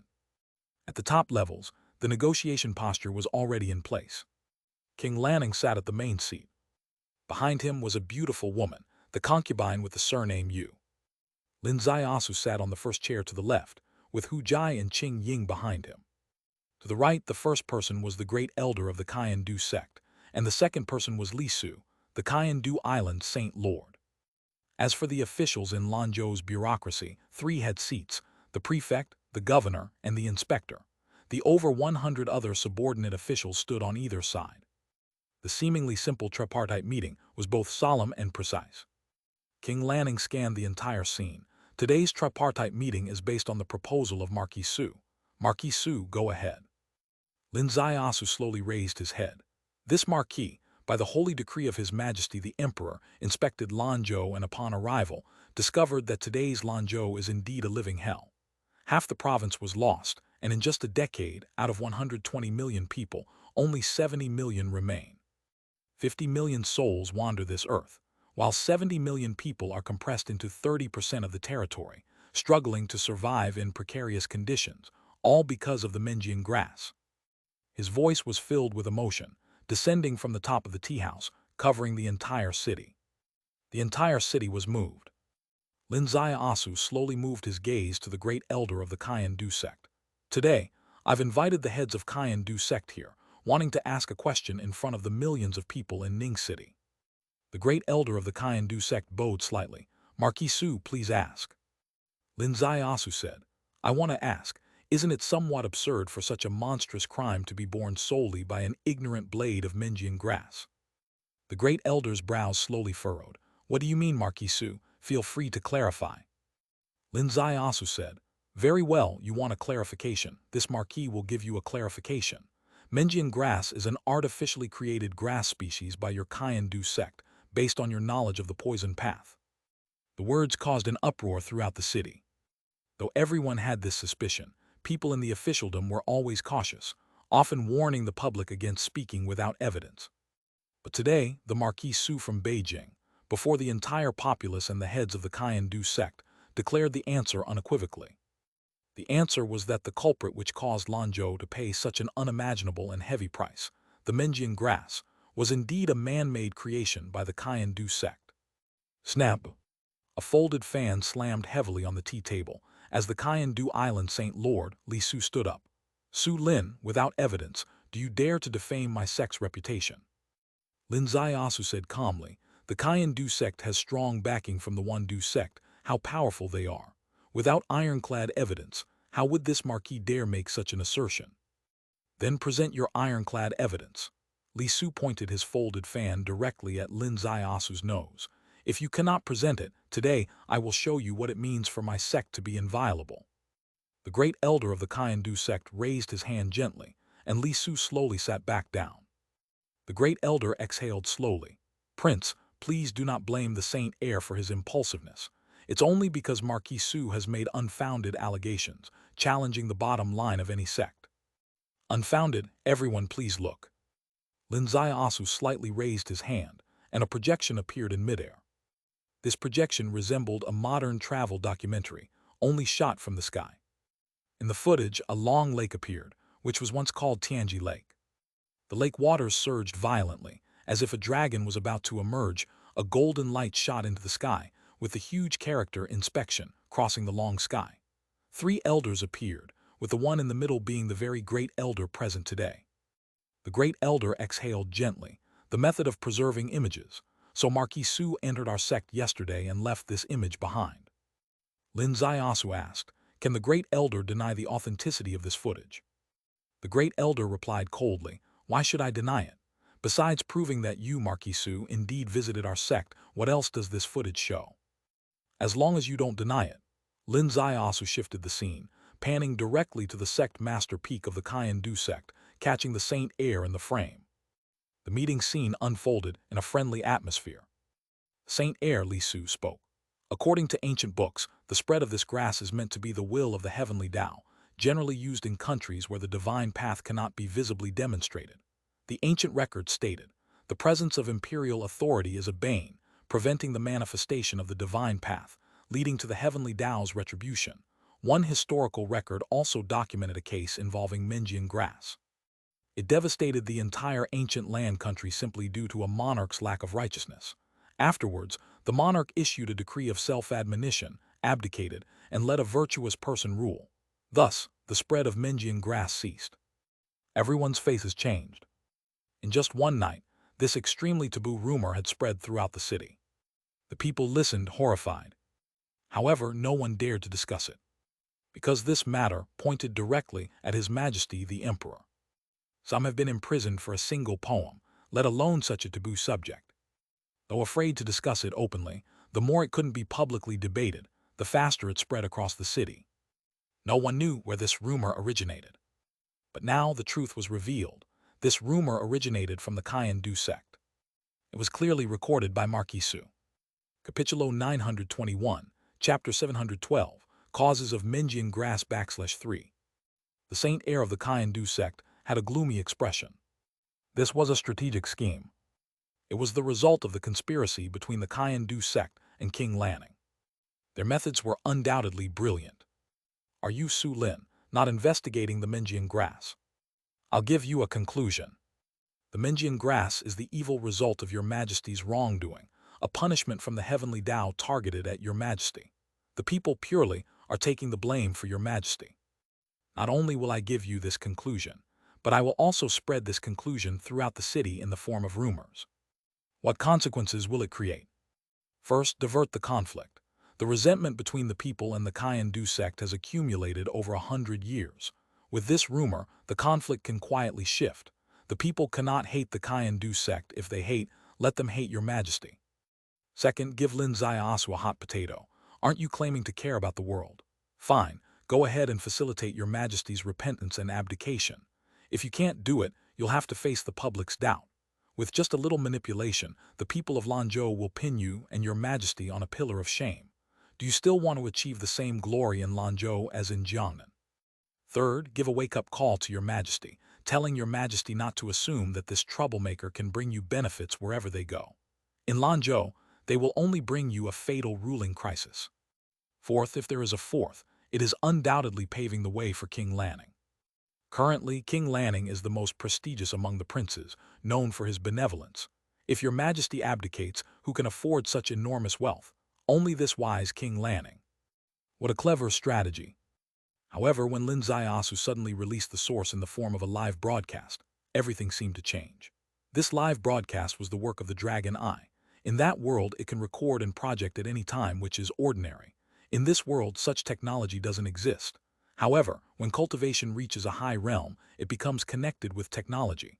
What technology can achieve, the cultivation path also has wonderful techniques to achieve. Therefore, people did not have a big reaction to the projection itself. The major reaction was only to the sensitive information conveyed by this projection. Li Su's heart was in turmoil, unable to sit or stand still. Yesterday, when talking freely with Lin Zaiasu, there was a light of wisdom shining in his heart.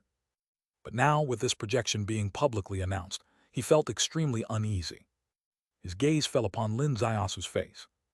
Lin Zaiasu's gaze also met his, and in that moment, Li Su suddenly felt a chilling intent to kill. Everyone was attracted by this image in the sky. Even the well-informed great elder of the Kyan-Du sect, with cultivation at the peak of one vow, was in chaos. No one noticed that in the sea of consciousness of the saint heir of the Kyan-Du sect, Li Su, a storm had suddenly arisen on the spirit platform. In the inn room, Princess Shansheng slammed the table. So it was this thief who created such a vicious rumor. Li Su, Lin Zaiasu paused the image in the sky. Did you say this personally? A strand of the great elder's voice urgently transmitted to Li Su's sea of consciousness. Claimed that you also heard it as a rumor. However, Li Su said, so what if I did? Our sect's poison scripture records it just like this. The great elder's expression changed dramatically, his heart pounding.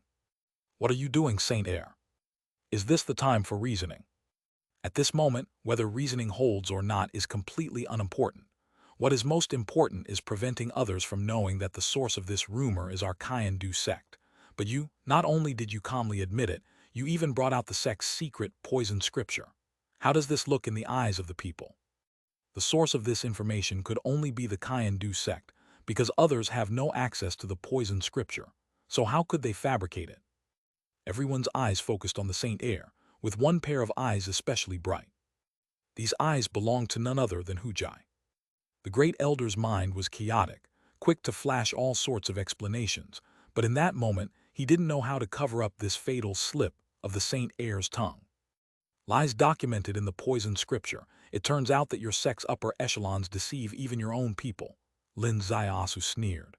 Unfortunately, you met this marquis. No matter how brilliant your deception, it is useless because I've already discovered the true source of the Menjian grass. He waved his hand gently, and the projection in the sky restarted. A grass field appeared. This was the herb garden on the island, with white flowers blossoming, enchanting and graceful. This grass is your Kyan-Du sect's Mingqiu grass, isn't it? Lin Zaiasu said. The great elder's heart jolted suddenly, the explanation he just thought of scattered by this new shock. So what if it is? Saint Heir Li Su answered coldly.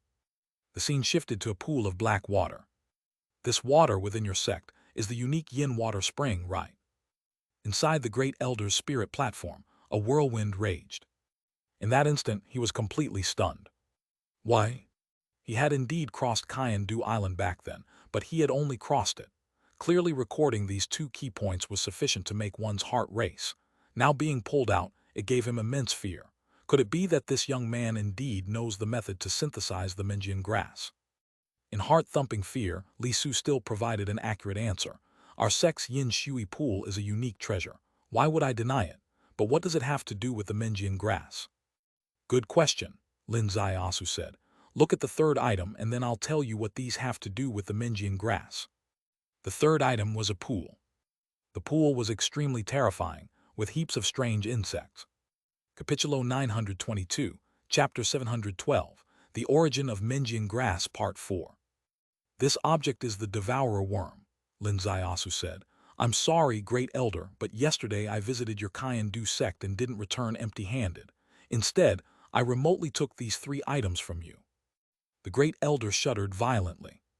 If at first his worry was only 50%, now it had jumped straight to 90%. Because he had taken these three items. These three things are the core materials for making nightmare grass. Why? Where was the leak? How did he know the method to refine nightmare grass? Lin Zaiasu said, when these three items merge, they create a strange toxic grass. Everyone please take a look. He raised his hand, and the three items combined. The tendrils of Mengchu grass trembled, piercing into the body of the devourer worm. The dark liquid flowed into the grass like blood, and Lin Zaiasu, using the life law, accelerated the grass's growth process 1,000-fold. In the blink of an eye, the shape of the grass changed into a curious grass familiar to everyone. Nightmare grass. The whole city roared in an uproar. A voice pierced through the air. The Kaiendu sect, it's indeed them. Such an evil sect, it should be exterminated to its roots. Exterminate them. Exterminate them. The whole city cried out. In the tavern, Scholar Deng slammed the table. This is what we call irrefutable evidence. Such an evil sect must be destroyed. First, eliminate the chief criminal, then destroy the poison sect. Countless people simultaneously dashed forward, rushing to the top floor. The guards on the top floor were all ablaze with fury. As locals from Lanzhou, whose family hasn't lost relatives to the nightmare grass. Now that the truth was revealed, they wished they could storm the high platform and personally kill the culprits of the Kaiendu sect. On the top floor, Li Su's cold gaze was fixed on Lin Zaiasu. Suddenly, he sneered sinisterly. As the smile appeared, a strange metallic ball appeared in his palm. The great elder's mind was in chaos. Suddenly, he caught sight of this metallic ball from the corner of his eye and was horrified. Son, you must. Boom! A soft sound. The metallic ball exploded. As the ball exploded, blue smoke spread from him, filling the top floor. The blue smoke, as if alive, transformed into thousands of spirit snakes, shooting in all directions. The first to bear the brunt was Lin Zaiasu. Lin Zaiasu's expression changed sharply. He swiftly grabbed Hu Jai and Qing Ying, and in the next moment the window behind him shattered, and the three of them left the top floor with lightning speed. However, the officials didn't have such quick reflexes. The blue smoke passed through like a snake, enveloping dozens of state officials. As they entered the smoke, their cries were abruptly cut off, and everyone froze simultaneously. The blue smoke reached King Lanning. The great elder's heart beat wildly. He stretched out his hand, about to whisk King Lanning away. With his first realm of Tao cultivation, if he wanted to protect King Lanning, he could certainly do so. However, something strange happened. A sudden spatial turbulence appeared in front of him. This obstruction allowed the blue smoke to smoothly encompass King Lanning, including the concubine Yu Jai behind him. The concubine Yu Jai's eyes were wide open, filled with disbelief. Her body had already tilted, evidently having attempted a rescue, but with a thud she fell, making no further sound. Hiss! A finger pierced through the faint blue smoke, piercing King Lanning's brow. It was precisely the Saint Heir Li Su. Li Su laughed heartily. Since the cards are on the table, why should I hide? Great wilderness royal family, great wilderness people will eventually be drug slaves of the Wandu sect. What if I kill 50 million of you? What if I kill 5 billion of you? Haha. The voice spread throughout the city.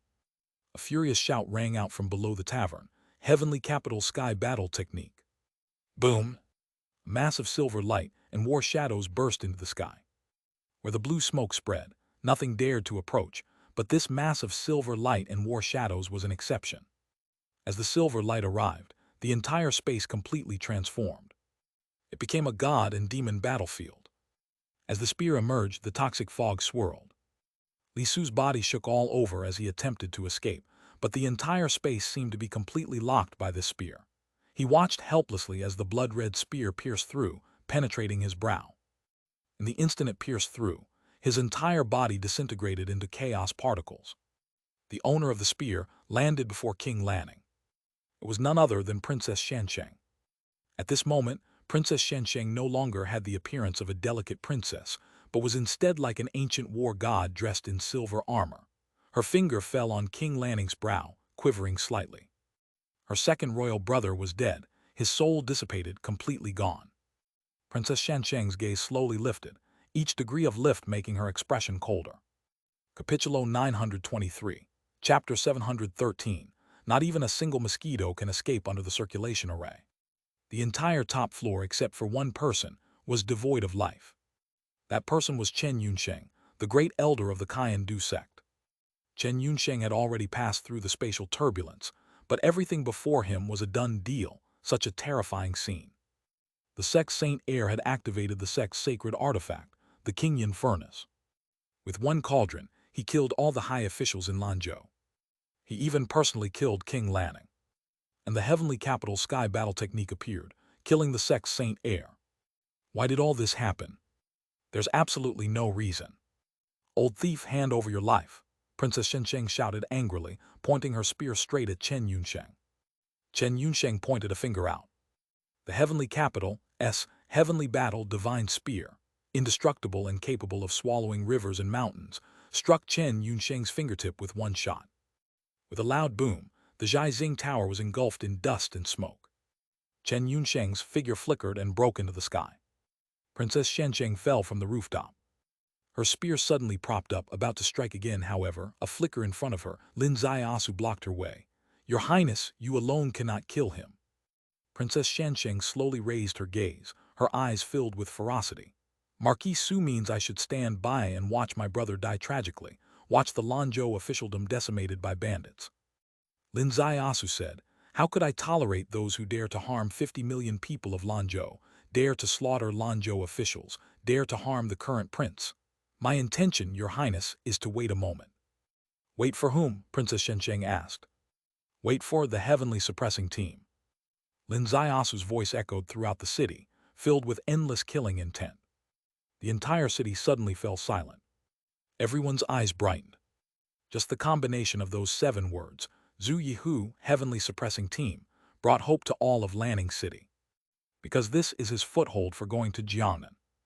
In just half an hour, the sky above filled with battleships, like dark clouds coming from the north, covering the sky of Lanning. Everyone looked up to see over 300 huge battleships, flags waving on the ships, with dragons on black backgrounds, the words, heavenly suppressing, domineering. "Your Highness, please board the flagship." Lin Ziasu leapt up. Princess Shensheng's figure flickered, and she too boarded the flagship. 3 silhouettes also boarded the flagship, precisely Hu Jai, Qing Ying, and Princess Shensheng's maid. "Greetings, Marquis." Zhang Tao and Quang Lang approached simultaneously. Zhang Tao at this moment was extremely excited. Quang Lang even more excited. How could it be just them? All the flag holders on the 300-plus battleships were excited. Lin Ziasu took a heavenly capital level force to Jiangnan, sealed God in one battle. He himself became a war god of a generation, and his warriors basked in the glory. Quang Lang, a newly promoted heavenly capital level commander before setting off, was promoted to 4th rank general. Zhang Tao, the former 7th rank guard, promoted to 5th rank military advisor. All subordinate junior officers were promoted by 2 ranks. Although the rank of military generals pales compared to civilian positions in value, a promotion and a title increase are what everyone pursues. Such a comprehensive promotion was an unprecedented stimulus to other teams. Everyone regretted not joining the 7th team to go to Jiangnan with Marquis Su. After this integration becoming part of General Quang Lang's army, everyone longed for this Marquis Su, leading them to glory, to reuse this army, delivering them honor. Today, indeed, it has come. Everyone's blood boiled simultaneously across the 300-plus battleships. All flag holders saluted in unison, loudly declaring, "Greetings, Marquis." Lofty Princess Shensheng was ignored by everyone. But at this moment, did this princess have complaints? She only had a chest full of fury, desperately in need of release. Her father was nearly defamed by the Kaiyan-Du sect. Her second brother was murdered publicly by the Kaiyan-Du sect. Regardless of Kaiyan-Du sect's origins in her dictionary, only one option remained: obliterate the sect.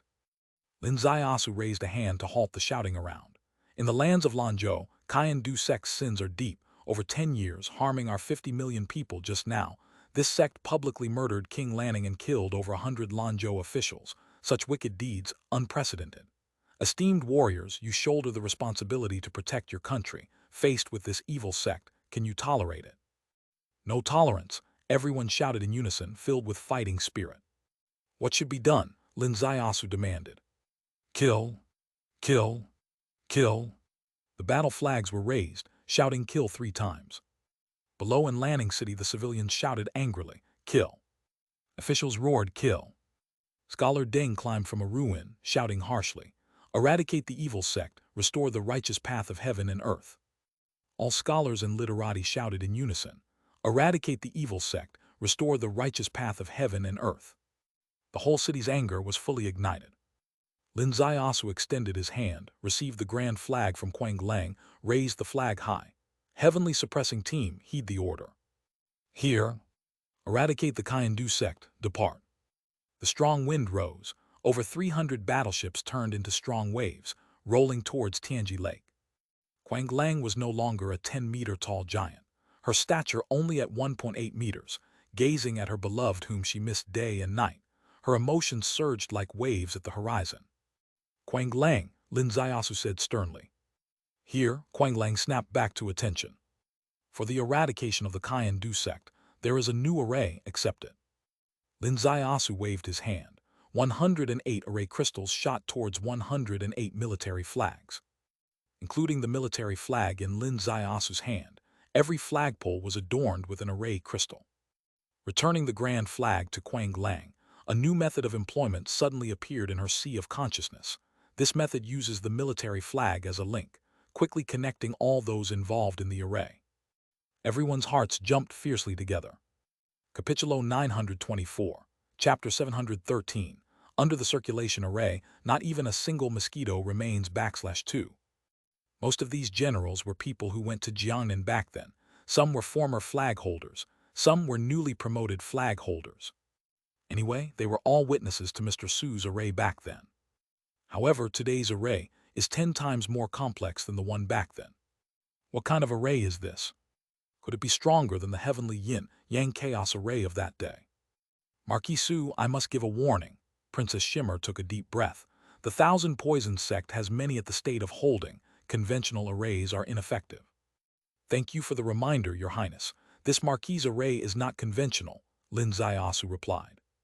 This was the only normal conversation between the two. Put it a quarter hour earlier, it was unimaginable.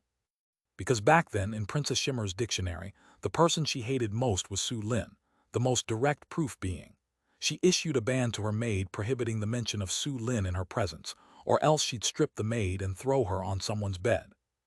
And now the situation has completely changed. No matter how much animosity there was in the past, now they are on the same boat. Princess Shimmer even has to be grateful that she could find such a commander to lead the troops in Lanzhou. If the commander weren't this tough Su Marquis, no matter who led the troops, it would be impossible to form a united front so quickly and issue a direct battle order against the Thousand Poisons sect. The Thousand Poisons sect is not an ordinary sect. In Jiangnan, a sect holding authority is a super sect who dare speak lightly of war against one. And the Thousand Poisons sect, it's not just a sect with authority. Within its sect, there are over 70 individuals at the state of holding, and it has 3 in the second vessel. Behind it stands the Wandu sect at the peak of the cultivation pyramid. To directly deploy troops against such a sect is no ordinary affair. Even drafting a memorial to present in the Golden Hall, summoning ministers for discussion, it would be improbable to set a tone even after 3 days and nights. Only this Su Marquis, without a memorial, without discussion, and without considering consequences, speaks directly of war. Yes, only him. Moreover, about the Thousand Poisons sect, the great elder wielding cultivation at the pinnacle of the first level of the state of holding, swiftly escaped from Lanning City back to the Thousand Poisons sect, crossing mountains and waters beneath his feet, his brain muddled, always muddled. He cannot comprehend. He doesn't understand. He doesn't know what's going on. The Saint Heir, though arrogant and dismissive of others overall, hasn't been foolish. But why is he so foolish today? Each word he spoke brought massive trouble to the sect. The most foolish thing is, he acted impulsively. He directly employed the sect's blue smoke cauldron as a weapon of mass destruction. Under the blue smoke cauldron, Lanzhou's bureaucratic circle was annihilated. This is already a huge wave. More alarmingly, he killed King Lanning. Who is King Lanning? He is not an enemy. He was their pawn on this side. Moreover, a pawn of significant weight and infinite utility. Even if this pawn didn't entirely belong to the Wandu sect, and much of it to the mental path and heart Tao, But at this stage, it would never fall to the thousand-poisoned sect to kill him. With a swoosh, the Great Elder swept across Tianji Lake and headed straight up to Sect Master Peak. A few elders emerged into the void to greet the Great Elder. But with a swoosh, the Great Elder swept past them, arriving directly atop Sect Master Peak and called out, "Request to see the Sect Master." Boom! The heavy stone door of the Sect Master cave slowly opened, and Li Jixing, seated in meditation, turned around. Swoosh! The Great Elder bypassed the long corridor and appeared in front of him, kneeling with a thud. "Report to the Sect Master, a major event has occurred." The Sect Master's face changed. What happened? His heart was already shaken. This Great Elder is not one to lose composure easily. Facing numerous major events while the world crumbles, his expression remains unchanged. Today, he is upset. The Great Elder took a deep breath. The Saint Heir killed King Lanning. In Li Jixing's sea of consciousness, it was like an explosive thunder. What? The Saint Heir killed King Lanning. How is that possible? Why would he do such a thing? Li Jixing asked. What on earth provoked him? If we speak of provocation, it must be that Su Lin unraveled the secret of Menjian grass and openly exposed the sect's affair of seizing Lanzhou using Menjian grass before all the people of Lanzhou City. Li Jixing's heart pounded, not only due to the shocking assassination of King Lanning, but also the exposure of Menjian grass's strategic secret to the public. Though internally a storm of tenfold magnitude brewed, Li Jixing, a sect leader after all, breathed deeply.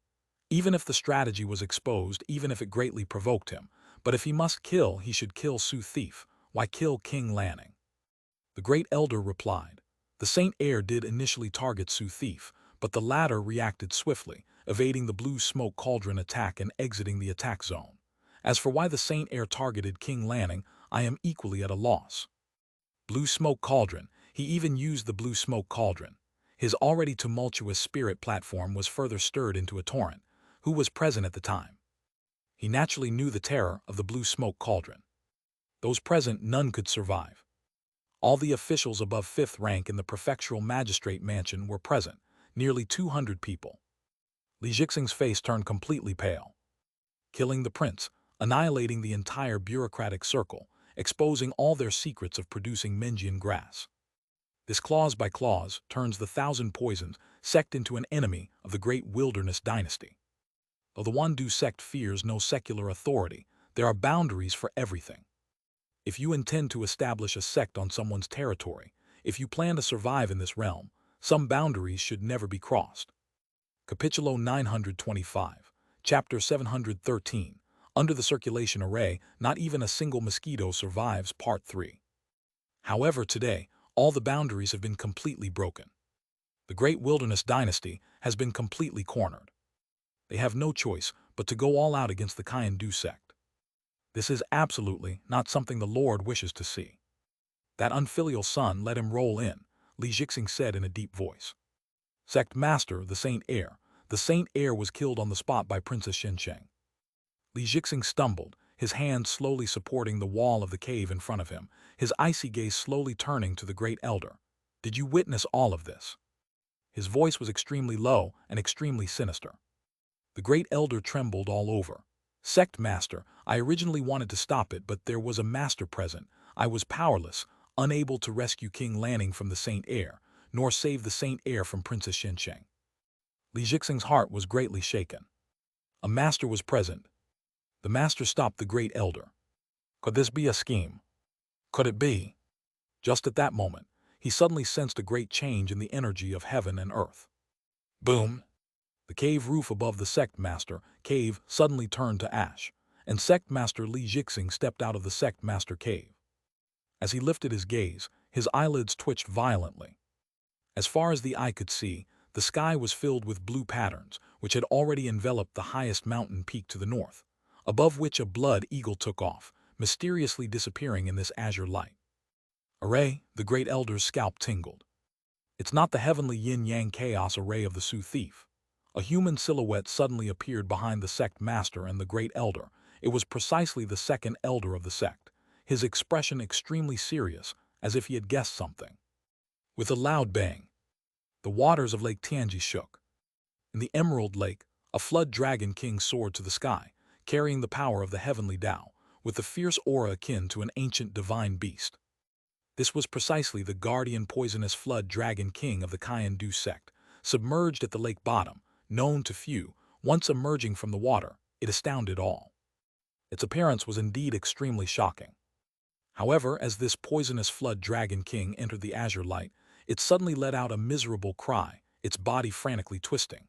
In one moment it was the ancient divine beast that dominated the heavens, like a true dragon patrolling the sky. But in this moment, it was like a loach plunging into a boiling pot. One twist, blood gushed forth. Two twists, flesh and bones separated. Three twists, with a soft pop, skin and flesh completely disintegrated. Not even a drop of blood fell on the lake surface. Everyone's mouths opened wide simultaneously, unable to believe their own eyes. The guardian flood dragon king, with battle power no less than holding the way, and the body of a fierce beast, skin and flesh as strong as steel. Almost nothing could destroy it. But in this array path azure light in just 3 breaths, not a trace was left. The second elder exclaimed, "Sect Master, this is the all-heaven killing array used to utterly destroy the demon destruction palace by the Sioux thief."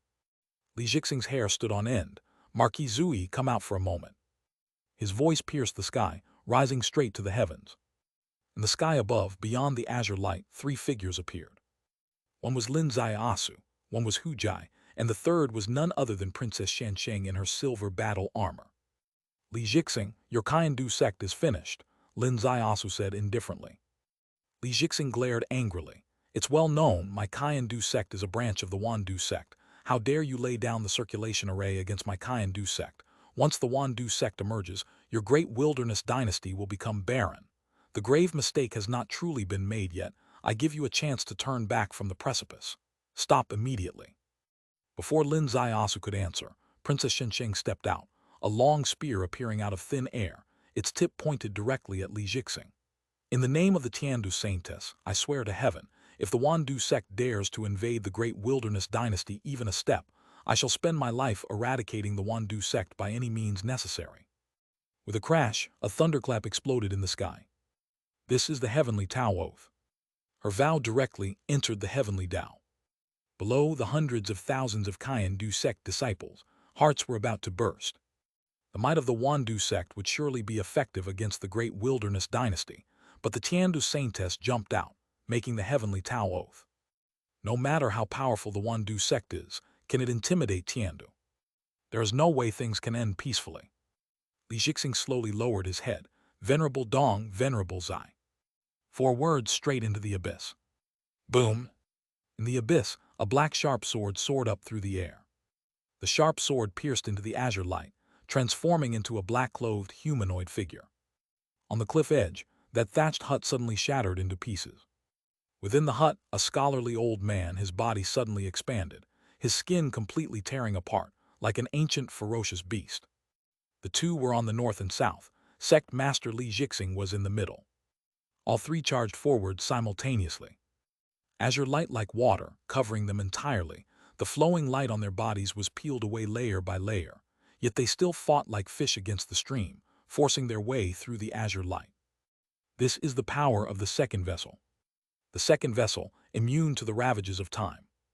The implication is that even the circulation array, based on the heavenly Tao 7 techniques, poses limited harm to them. In the blink of an eye, the 3 had burst through the circulation array. Below, the tens of thousands of disciples of the Kaindu sect cheered in unison. This was the last guarantee of their survival. The bloodline experts of the second vessel, the sect's 3 grand patriarch-level masters, had come out in full force, showcasing the Kaindu sect's strongest trump card. The beast-like blood figure from the thatched hut was about to burst out of the circulation array. Suddenly, beyond the last layer of azure light, a flash of silver, a long spear carried the force of the heavenly battle technique, stabbing forth. This level of attack, if outside the array, he wouldn't fear at all, but he was still within the array. After Princess Shensheng used the heavenly battle technique, her combat intent and strategies were unprecedented, making her seem like an entirely different person. The beastly figure's hand suddenly extended, 5 finger bones detached, turning into the 5 elements. The 5-element circle became his last passage out of the circulation array. Boom! The finger bones clashed with Princess Shensheng's long spear, sending her flying backward. Capítulo 926, Chapter 713. Under the circulation array, not even a single mosquito escapes /4. The beast-shaped human finally exited the Zhou Tian array circle, sacrificing only 5 fingers. Just as he was about to unleash his might, suddenly, Quang Lang transformed into a giant form 10 jang tall, stomping down, and with this stomp, everything became a blood swamp with her at the center. The beast-shaped blood man was engulfed in the surge of the blood swamp, and let out a beastly roar, only to be met with a heavy hammer from Quang Lang. Under the mighty blow that seemed to tilt the heavens, Quang Lang soared away, while the beast-shaped blood man fell back into the array circle. A long spear pierced through the clouds and fog, bearing the power of the celestial stars, wielding the might of the heavenly battle, aiming straight for his throat. This was the one from the thatched hut, quite different from the one in the abyss. This person moved within the green light as if invisible, indicating that once he escaped, he would be the army's greatest threat, for he had almost cultivated to the realm of bodily invisibility. A person like that is the hardest to kill. However, just as he emerged from the Zhou Tian array circle, another trap ensnared him. The mysterious and profound yin-yang fish locked him on the spot. Entering the Tao with the yin-yang law, who are you? The old man cried out hoarsely. Hu Jai stood with hands clasped behind her back in the void, and said calmly, "You must believe, truly I had no desire to take advantage of you. I always wished to find an expert of the Tao for a fair fight. Today's battle was not fair, because under the Zhou Tian array, the 3 Tao experts had their cultivations greatly damaged. Hu Jai had such boldness because she entered the Tao with the yin-yang law. The yin-yang law is one of the heavenly Tao 7 techniques, and those who enter the Tao by the law are called true vessels. She, as a true vessel, naturally compared to others entering the Tao through standard rule among the 2 experts. To speak of another, a truly heavyweight figure. Sect Master Li Jixing broke out of the Zhou Tian circle. His target was Lin Ziasu. He immediately locked onto Lin Ziasu 10 li away. With their level of cultivation, 10 li of distance is but half a step. He moved and clawed out. Behind Lin Ziasu, a towering ancient peak suddenly appeared. His body also magnified to a form 100 jang tall. Boom! With a palm strike, Li Jixing was pushed back 10 li away. His expression completely changed. Slash! A sword flew in, freezing time and space.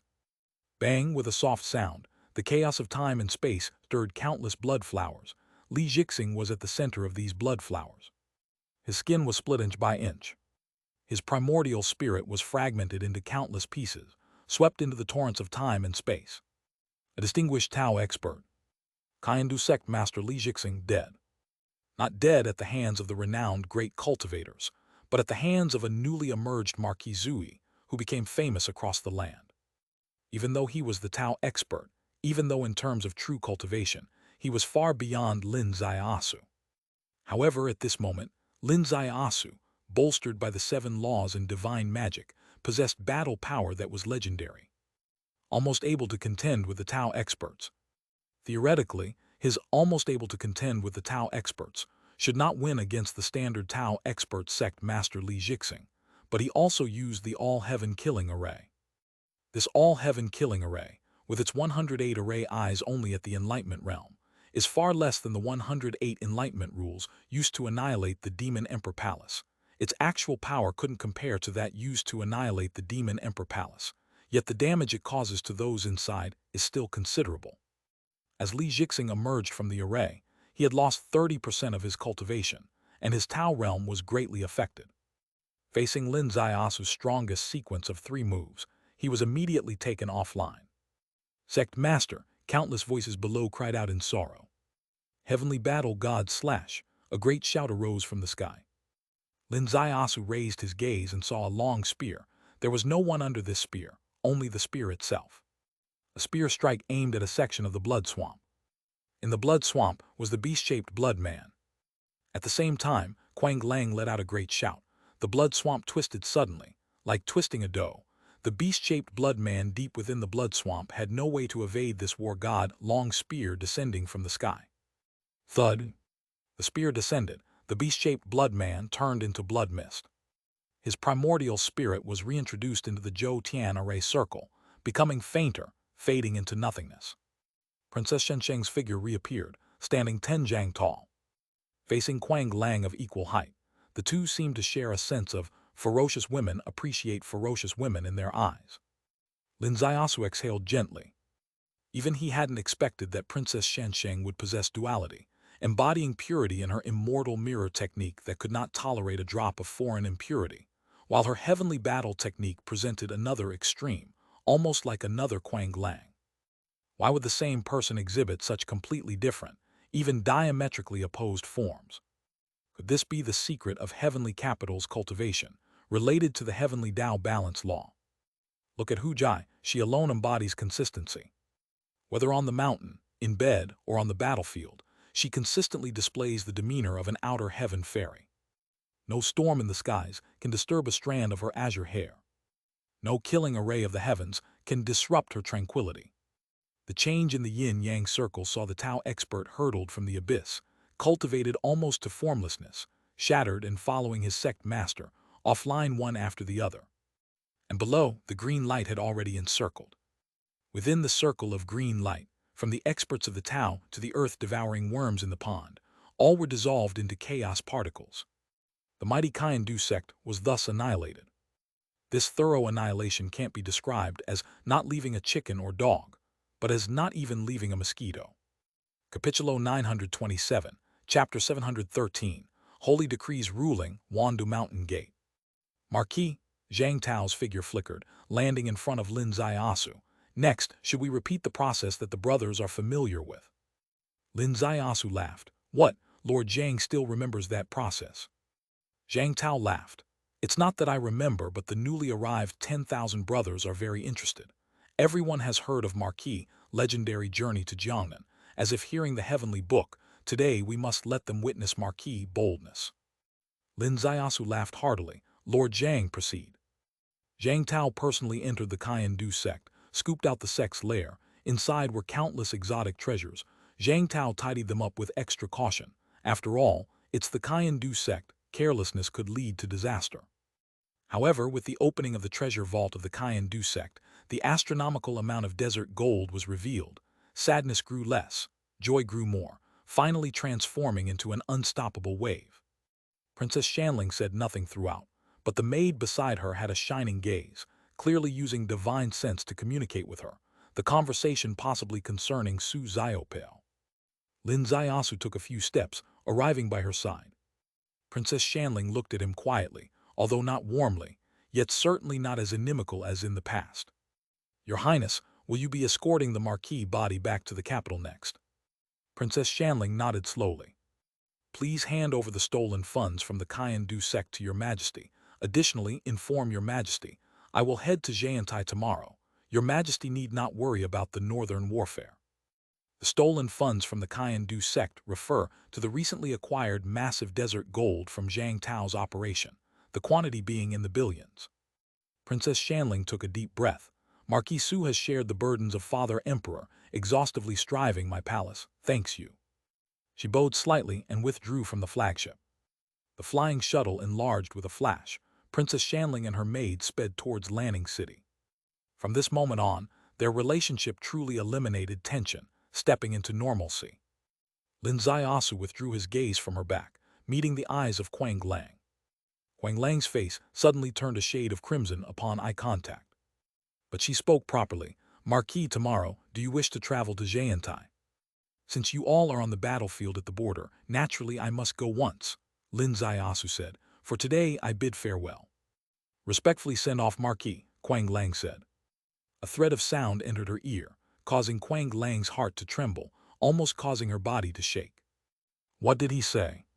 He said, Dear, I won't play those trivial games with you today. When the northern battlefield is settled, I'll accompany you into the cave. Settling the northern battlefield is her ultimate goal for this battle. Entering the cave with him is something she finds most wonderful in her life. The beauty and beauty overlap. Wicked man, wicked Marquis. If you continue to flirt with me like this, I really might disregard everything. When she raised her head again, the wicked man was nowhere to be seen.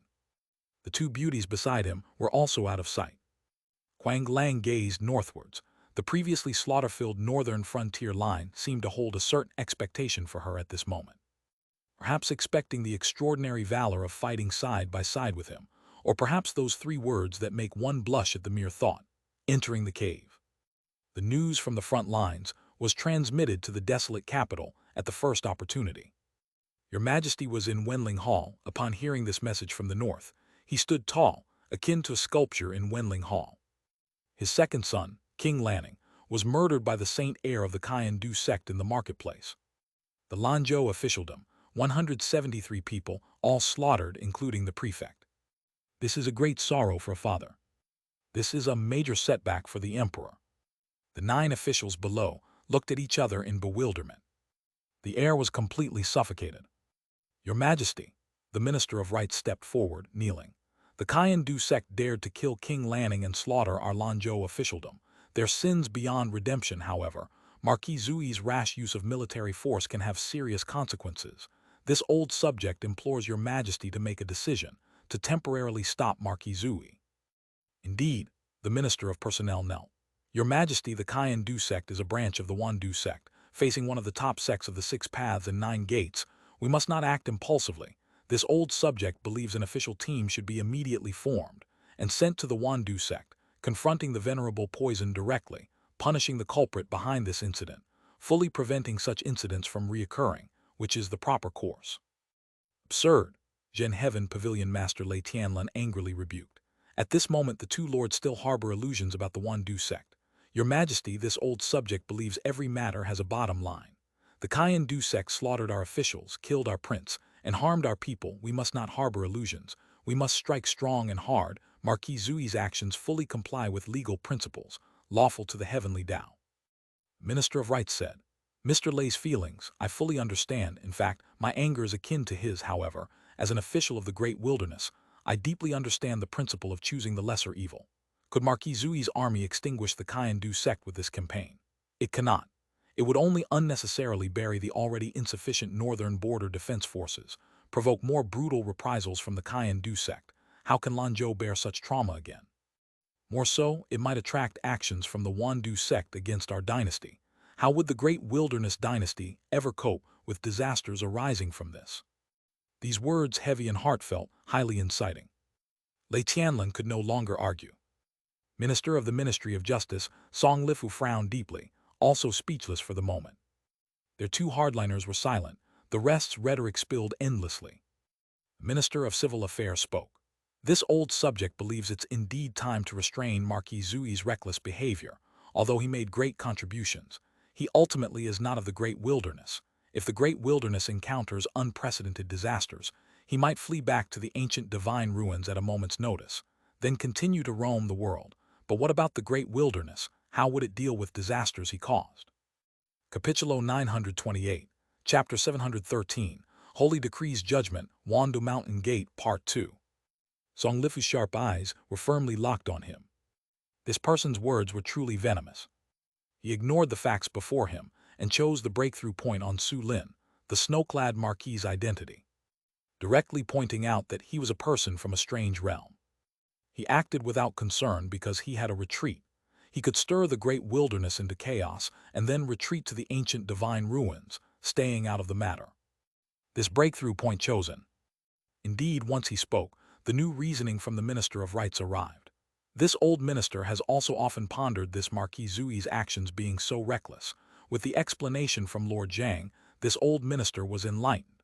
This indifference to the chaos is because it has nothing to do with him personally, so why care? Your Majesty listened to the ministers back and forth below, his fury rising wave after wave. On any other day, he might have seriously pondered if this Marquis Zui truly had ulterior motives, such as disrupting the great wilderness dynasty. But today, his thoughts were not on that. Instead, they were on the event itself. His focus on the event differed from Lei Tianlin's. The death of his second son was significant. The destruction of the officials indeed crossed the dynasty's line. However, compared to what he was focusing on, these were trivial. His point of concern was the rumor fabricated by the Thousand Poison sect. The hidden dragon from Lanzhou had already reported back to him. The rumor fabricated by the Thousand Poison sect made him break into a cold sweat. These scoundrels actually exposed the most taboo secret on him. He plundered the former crown prince's vitality using the law of cause and effect. If this matter were attributed to a father, it would be worse than being a beast. Attributed to an emperor, he would be unworthy of being an emperor. This was the greatest blemish of his life. If the people believed it, this emperor would face the greatest ruling crisis. He might not only lose his throne, but even in death bear eternal infamy. Now, for the Thousand Poison sect to use this against him, what did it signify? It meant that the Thousand Poison sect and Wandu sect were ready to strike a lethal blow against him. The conflicts between the two sides were fundamentally irreconcilable. Yes, without this rumor, even if the other party committed such an atrocity, considering the nation's greater interests, there was still room for reconciliation. But once this rumor was out, it directly targeted him on the throne, leaving no room for compromise. In this matter, he must give Su Lin, the snow-clad marquis, significant credit.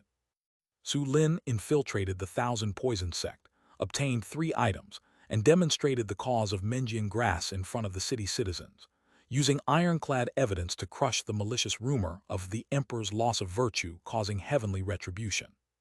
It pulled back the wavering public support from the brink, and it resolved his greatest ruling crisis with his own hands. He, this emperor, would not consider the compromise and negotiation path suggested by the 3 ministers with the Wandu sect. He must abandon all illusions about Wandu sect. However, the immediate priority was evaluating how much pressure Su Lin's military expedition could exert on the Thousand Poison sect. Annihilation was unlikely. The ideal outcome would be to trap the Thousand Poison sect at Tianji Lake, preventing them from causing trouble in Lanzhou in the short term, thus not affecting the northern Yan border defense situation. The imperial seal trembled slightly. The communication from Princess Shanling. On any other day, he might not bother with her, for in his mind, Princess Shanling achieved little of consequence. But today's situation was quite different. Princess Shanling had personally participated in Su Lin's campaign. He connected. Princess Shanling's image appeared in the grand hall. "Father," Princess Shanling said, "Marquis Su's army has destroyed the Thousand Poison sect." His Majesty rose to his full height. His eyes lit up brightly. In the hall, Lei Tianlan and Song Lifu simultaneously looked up, faces full of joy. While the remaining 10, including the 8 ministers and the 2 doctors, turned pale. Destroyed, His Majesty softly uttered a word. Yes, the sect master of the Thousand Poison sect and 2 masters of the second vessel were killed outside the array. The rest of the 300,000 followers perished within the array. Not a single one of the various toxins meticulously bred by the Thousand Poison sect escaped. All were exterminated by the array. The Minister of War's entire body shook. With the sect leader present, the array should not have functioned. How could he use the array to annihilate the sect leader? Princess Shanling said, "Let all the lords know, Marquis Su used not the heavenly yin-yang chaos array, but the all-heaven killing array this time." The all-heaven killing array. Lei Tianlan's eyes brightened. "Did your Highness witness this personally?" "Indeed," Princess Shanling said, "the wealth amassed by the Thousand Poison sect over centuries is astonishing, totaling over 2 billion desert gold. Your child will bring it back tomorrow. Additionally, Marquis Su asked your child to bring a message to Father that he will arrive at Jayantai tomorrow to resolve the northern country's border defense for Father." Excellent, His Majesty's face cleared of all gloom. Just with Princess Shanling's words, his heart surged with 3 waves. The first wave, today's battle that annihilated the Thousand Poison sect, was a decisive success. The second wave, the acquisition of over 2 billion desert gold, during a time when the 4 nations' conflict spends money like flowing water. Money has always been his biggest issue at heart. Indeed, he needed to turn to Marquis Su for funds. Starting the year with a bounty of 2 billion promises a worry-free year. The third wave, the Northern Yan war situation. With Marquis Su voluntarily stepping onto the battlefield, the Northern Yan conflict holds hope for resolution. Princess Shanling said, "Furthermore, your child must tell Father that over the sky of the Thousand Poison sect, your child swore to the heavens that if Wandu sect dares to invade even a step into our great wilderness, I, under the name of the Tiandu Saintess, swear a blood oath to eradicate Wandu sect. I believe Venerable Poison Li Xinyu will see this oath of your child." His Majesty was overjoyed. Chapter 929-713 Holy Decree and the Wandu Mountain Gate Part 3. This is yet another unexpected surprise. Heavenly Capital. Your Majesty said slowly, Shanling, you have done well in this matter. Your father is proud of you. Princess Shensheng nearly burst into tears. In all these years, it was the first time she truly received her father's praise, but she forced herself to suppress her emotions. I will set off now, first escorting second prince's remains back to the capital, and then return to the heavenly capital to meet Master. Good, good, good. Your Majesty's three affirmations set the entire tone. The image faded. Your Majesty's gaze turned to the grand hall, which was previously dark and dim, now seemed to finally have bright sunshine. Gentlemen, Your Majesty took a deep breath. The great wilderness has its own bottom line, and those who cross it cannot seek peace far and wide. Everyone knelt down at the same time, accepting the highest decision-making. Your Majesty slowly stood up. Imperial decree. Here. Proclamation. Wandu sect poisons and harms 50 million of my great wilderness people, kills King Lanning, slaughters my Lanzhou officialdom. Their crimes are heinous. They are declared an evil sect, and within the great wilderness, any disciples of the evil sect shall be killed without mercy. The people of 9 clans shall not be permitted to become officials in my great wilderness. As you command. Everyone in the hall felt a profound shock. This is just a decree. However, this decree is so heavy. With the issuance of the decree, it declared that the great wilderness dynasty would never have a chance to reconcile with Wandu sect. In the distant western regions, there was a high mountain named Kishan. Chi meaning crossroads. In a small sense, this mountain has many forks. In a large sense, the great Tao has 3,000 paths, each different. Wandu sect is one of the heavenly Tao's 3,000 great Tao, distinct and unique. Entering the path through poison, causing the world to tremble in fear. Ranking within the 9 gates, standing at the pinnacle of 30,000 sects, it certainly has its style. At the summit's peak, a peak stands in the void. Atop the floating peak, there is a large green tree. The leaves are green with flowing silver strands, while the trunk is as black as ink. A horizontally growing black trunk resembles a giant platform. At the platform's edge, a woman sits quietly, and above her, there exists a large silver leaf like a cloud. On this leaf, there sits another woman. She looks quite young and beautiful, however, in the dewdrop before her, it reflects the endless starry river. This woman, above this starry river, is like an immortal elder from time immemorial. She is the lord of Wandu sect, Li Xinyu. And the woman on the leaf below her is her direct disciple, a prodigy from the great Xia realm, named Chang Yi. Li Xinyu's eyes suddenly opened wide. As soon as her eyes opened, it was as if raindrops fell from the sky, and 7 figures descended before her, led by the great elder and comprising 7 high-level elders. Lord, a major event has occurred. The great elder bowed. The entire Kaiyan sect within the great wilderness has been annihilated. Li Xinyu's expression suddenly turned grave. How could this happen? Who is responsible? Marquis Zui, Su Lin from the great wilderness dynasty, used the circulation array Tao. Circulation array Tao. Li Xinyu was genuinely surprised. Who is Su Lin? How is he proficient in the circulation array Tao? This man is Su Lin. The great elder raised a hand, projecting a young and elegant gentleman's image into the sky beyond the leaf. Hundreds of people around simultaneously looked up. These 100 people are all direct disciples of the Lord, each an exceptional talent. Naturally, Chang Yi is among them. As soon as Chang Yi's gaze fell on that face, the dewdrop before her suddenly rippled. Su Lin is not a person of the great wilderness. At least in our sect's intelligence network, there is no record of him. When he entered the great wilderness officialdom, he used disguise technique to impersonate Heart Pavilion's Li Chengnian. After his true identity was revealed, he presented himself as a direct disciple of the ancient sect. Indeed, he has studied the ancient sect's divine magic system, and his accomplishments have reached the divine magic appearance level.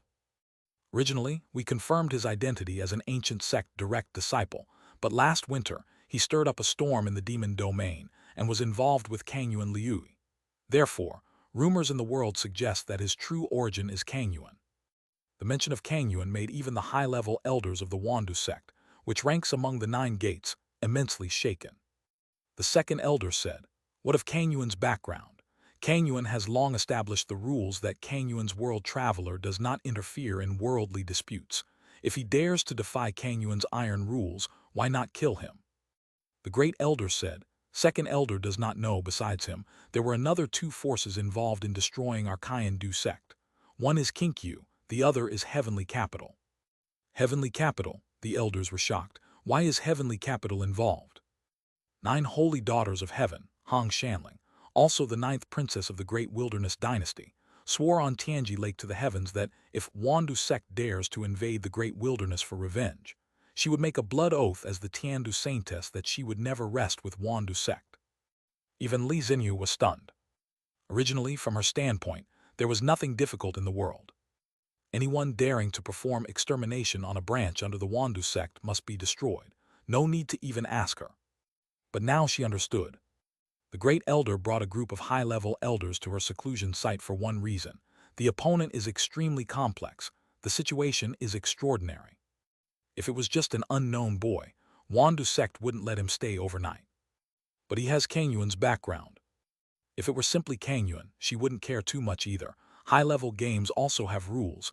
Kang Yuan has long ordered that Kang Yuan's world traveler does not participate in struggles between sects and forces. If you dare to participate, you lose the moral high ground. Even if Wandu sect kills him, Kang Yuan wouldn't go to great lengths for an ordinary disciple. Chapter 930-713, Holy Decrees Judgment, Wandu Mountain Gate /4. However, this time the opponent is not only Kang Yuan, but also Kinkyu. Well, Kinkyu is nothing to them, but there is also the heavenly capital. Heavenly capital is different. Heavenly capital is the leader of the 3 sects. It exists in this worldly realm, not like Kang Yuan, which is an external power. If your Wandu sect dares to stand up for the Kaindu sect, then heavenly capital has even more reason to stand up for its holy daughter. At that time, it will be no longer a matter of a branch institution, but a dispute between 2 top giants. No matter how strong the Wandu sect is, can it be stronger than the leader of the 3 sects? The great elder let out a long sigh. Lord, the destruction of the Kaindu sect is indeed a significant loss. The holy decree just issued by the great wilderness dynasty hits our sect heavily, and it is because of this decree that I feel the situation is grave. Speak, Li Xinyu said in a deep voice. The Emperor of Dawang decreed to designate our sect as an evil sect. Any disciples of our sect found among the children of Dawang are to be killed without mercy, and their 9 generations cannot become officials. Li Xinyu's face suddenly turned extremely grim. The vast star river behind her froze at the same time. The second elder was furious. Our sect is one of the 9 gates, revered as one of the 19 celestial beams of this heavenly capital, yet a mere great wilderness dynasty dares to label us as an evil sect. Exactly. What's more sinister is that with this decree, across the vast territory of Dawang, the roots of our disciples are severed. A mere Dawang country is nothing, but if this wind spreads and other countries follow suit, how can our Wandu sect recruit talents in the world? This decree is 10 times, 100 times more vicious than the destruction of a sect like Kaindu sect. The 8th elder stepped forward. By right, such a decree should not be issued so hastily. What precisely caused the Emperor of Dawang to act so decisively? This brings out the real reason. Today, there was a 3-party meeting among Marquis Zui, King Lanning, and the great elder of Kaindu sect, Saint Air Li Su. The meeting was initially well planned, but it changed shape in the later stages.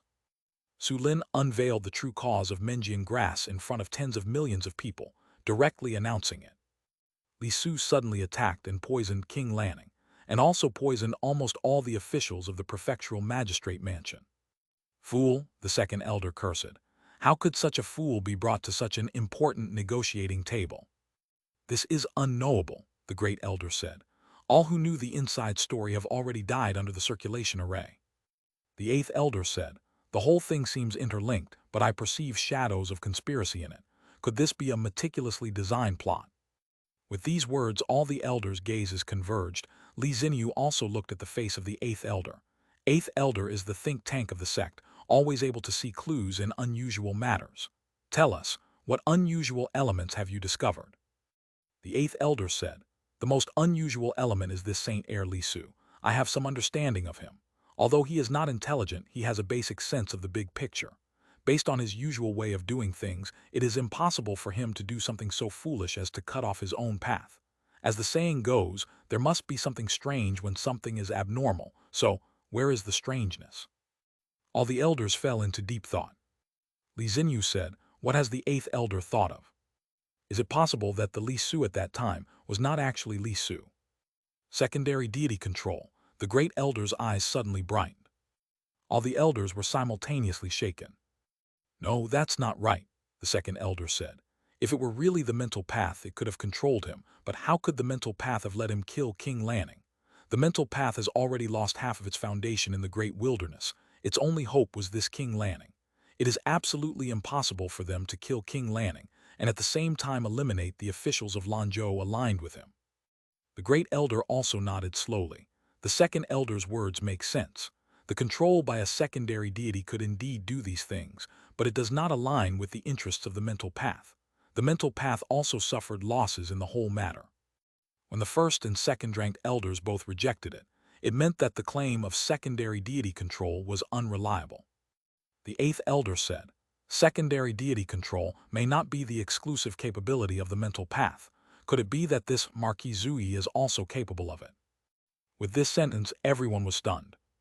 In this matter, the Cayenne Du sect was seriously damaged, the Wan Du sect was seriously damaged, and the mental path seemed to stand on the sidelines, but it was actually not unscathed. What about the Great Wilderness Dynasty? The Great Wilderness Dynasty seems to have gained nothing either, as going against Wan Du sect like this increases their survival pressure significantly. Who benefits? Chapter 930, 1-714. Why did Li Su act so foolishly? The only person who seemed to benefit was this Marquis Zui.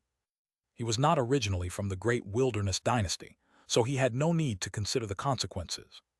He seized this opportunity to eliminate the Cayenne Du sect in one fell swoop, to eliminate King Lanning and the officials behind him, and replace them with a flourishing Lanzhou.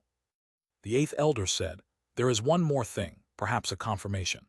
On that day at the brothel in Gui City within the demon domain, facing the peeping of Kangyu and Kangwu, the 19 Prince of the Demon Emperor did something foolish. Coincidentally, on that day, this Marquis Zui was also very close to this 19 Prince." All the elders were in an uproar. The great elder's white beard fluttered.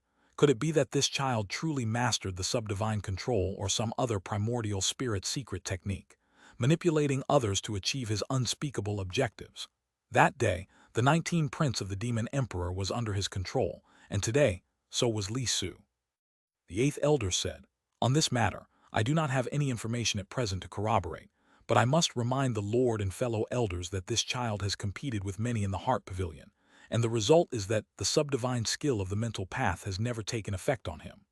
This might indirectly prove that this child possesses the subdivine skill or primordial spirit secret technique." Li Xinyu slowly nodded. The reminder from the eighth elder is very important.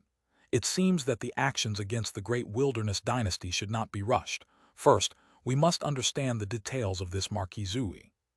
"Master," came a voice from below. Li Xinyu's gaze fell onto a disciple, Chang Yi.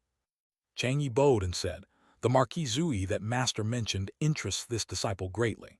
Would Master kindly permit this disciple to descend the mountain to probe this person's reality?" Li Xinyu smiled faintly. "Since you joined my sect, your cultivation has advanced by leaps and bounds. Indeed, you need some training. Go ahead. If you achieve something noteworthy, I'll permit you to cultivate in the Holy Tower for 3 months. "Thank you, Master." Chang Yi bowed deeply to the ground. A surge of waves rose in her heart at this moment. "It's him. He's here." The golden duo who once fought on the road of the 9-headed snake, regarded as the golden boy and jade girl by the world, are reuniting in this otherworld in such a manner. "Husband, are you looking forward to it?" Lanning City. Near dusk. The aftermath of Zhai Xing Tower had not yet completely ended, and news from the frontline battlefield had returned, stirring up even greater waves. The Cayenne Du sect under the Marquis' army was annihilated into dust. Lanzhou finally saw a ray of sunlight piercing through the impenetrable gloom. The whole city celebrated together. Except for the Prince Mansion. In the Prince Mansion, white banners were everywhere, and the atmosphere was solemn and majestic. It became another type of color within Lanning City's collective celebration. The prime mover of this result, Lin Zaiasu, returned to the tavern with 2 women. The 2 women were very excited. If the city's people had both sadness and joy, they felt no sadness, only joy.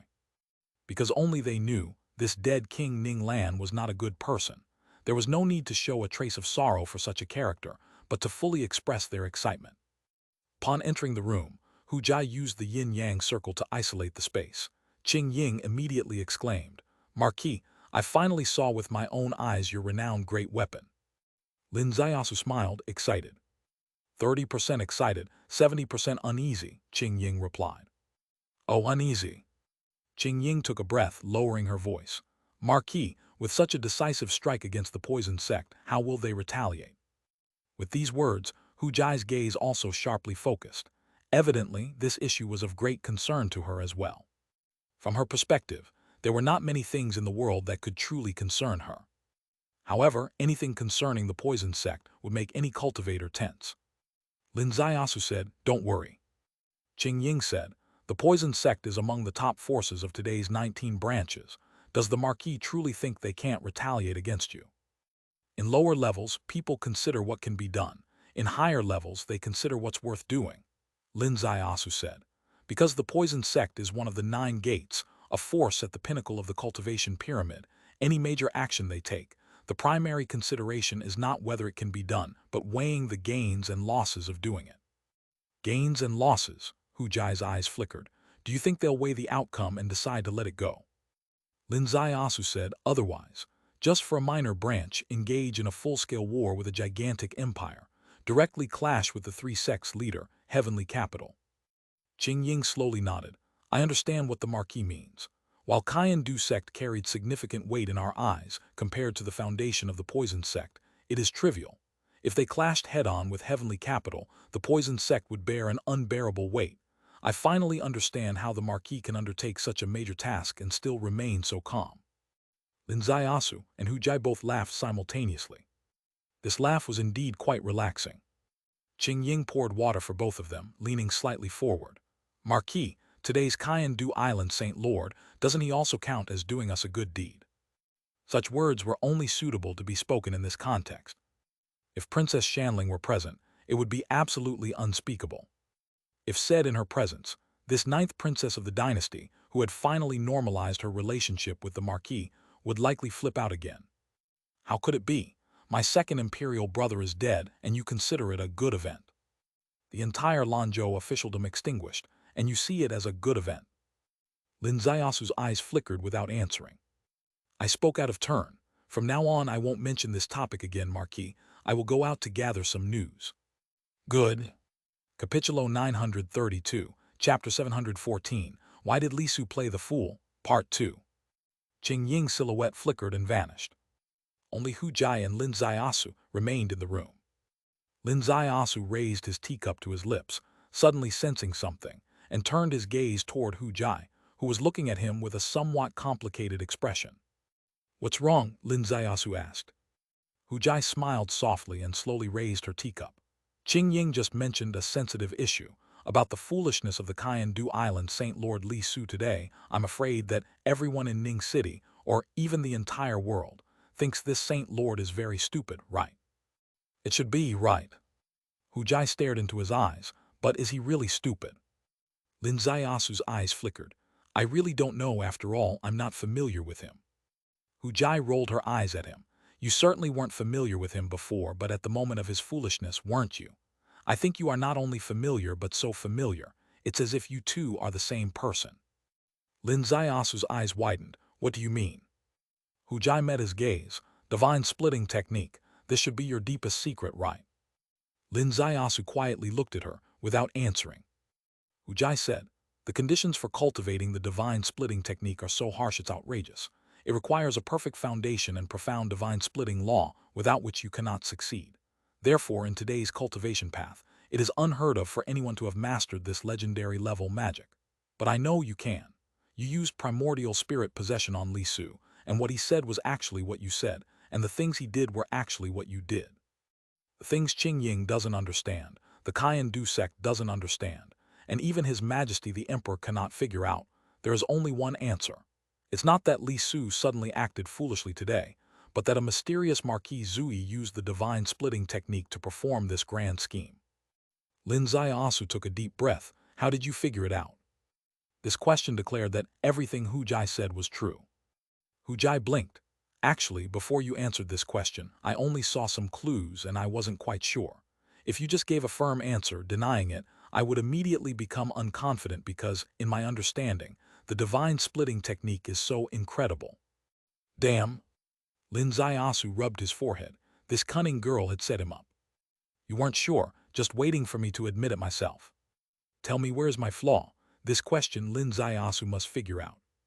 Because all the things he intended to do using the divine splitting technique were extremely sensitive matters, if she could see through them, then those at the topmost level could possibly see through them as well. To identify the flaw is to mend the flaw. Some flaws are unknown to oneself and apply to clear-eyed spectators. The magic itself has no flaw, it's just in front of me that it does, Hu Jai said. Don't forget wee. As these words came out, her face blushed.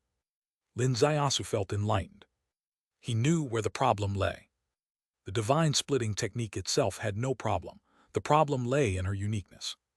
He and she had a spiritual connection for 3 days and nights. Their primordial spirits were essentially interwoven. Just like the day he was in danger at West Mountain, she could sense his crisis through a mysterious sense. She could recognize him through his disguise technique, seeing through Li Chengnian's face. All because of the connection between their primordial spirits. Today, the shocking scene he orchestrated with Dragon Eye captured everyone's attention in the building, using the explosive origins of Menjian grass to shake everyone's mind, to create conditions for himself, successfully possessing Li Su. No one noticed these small maneuvers.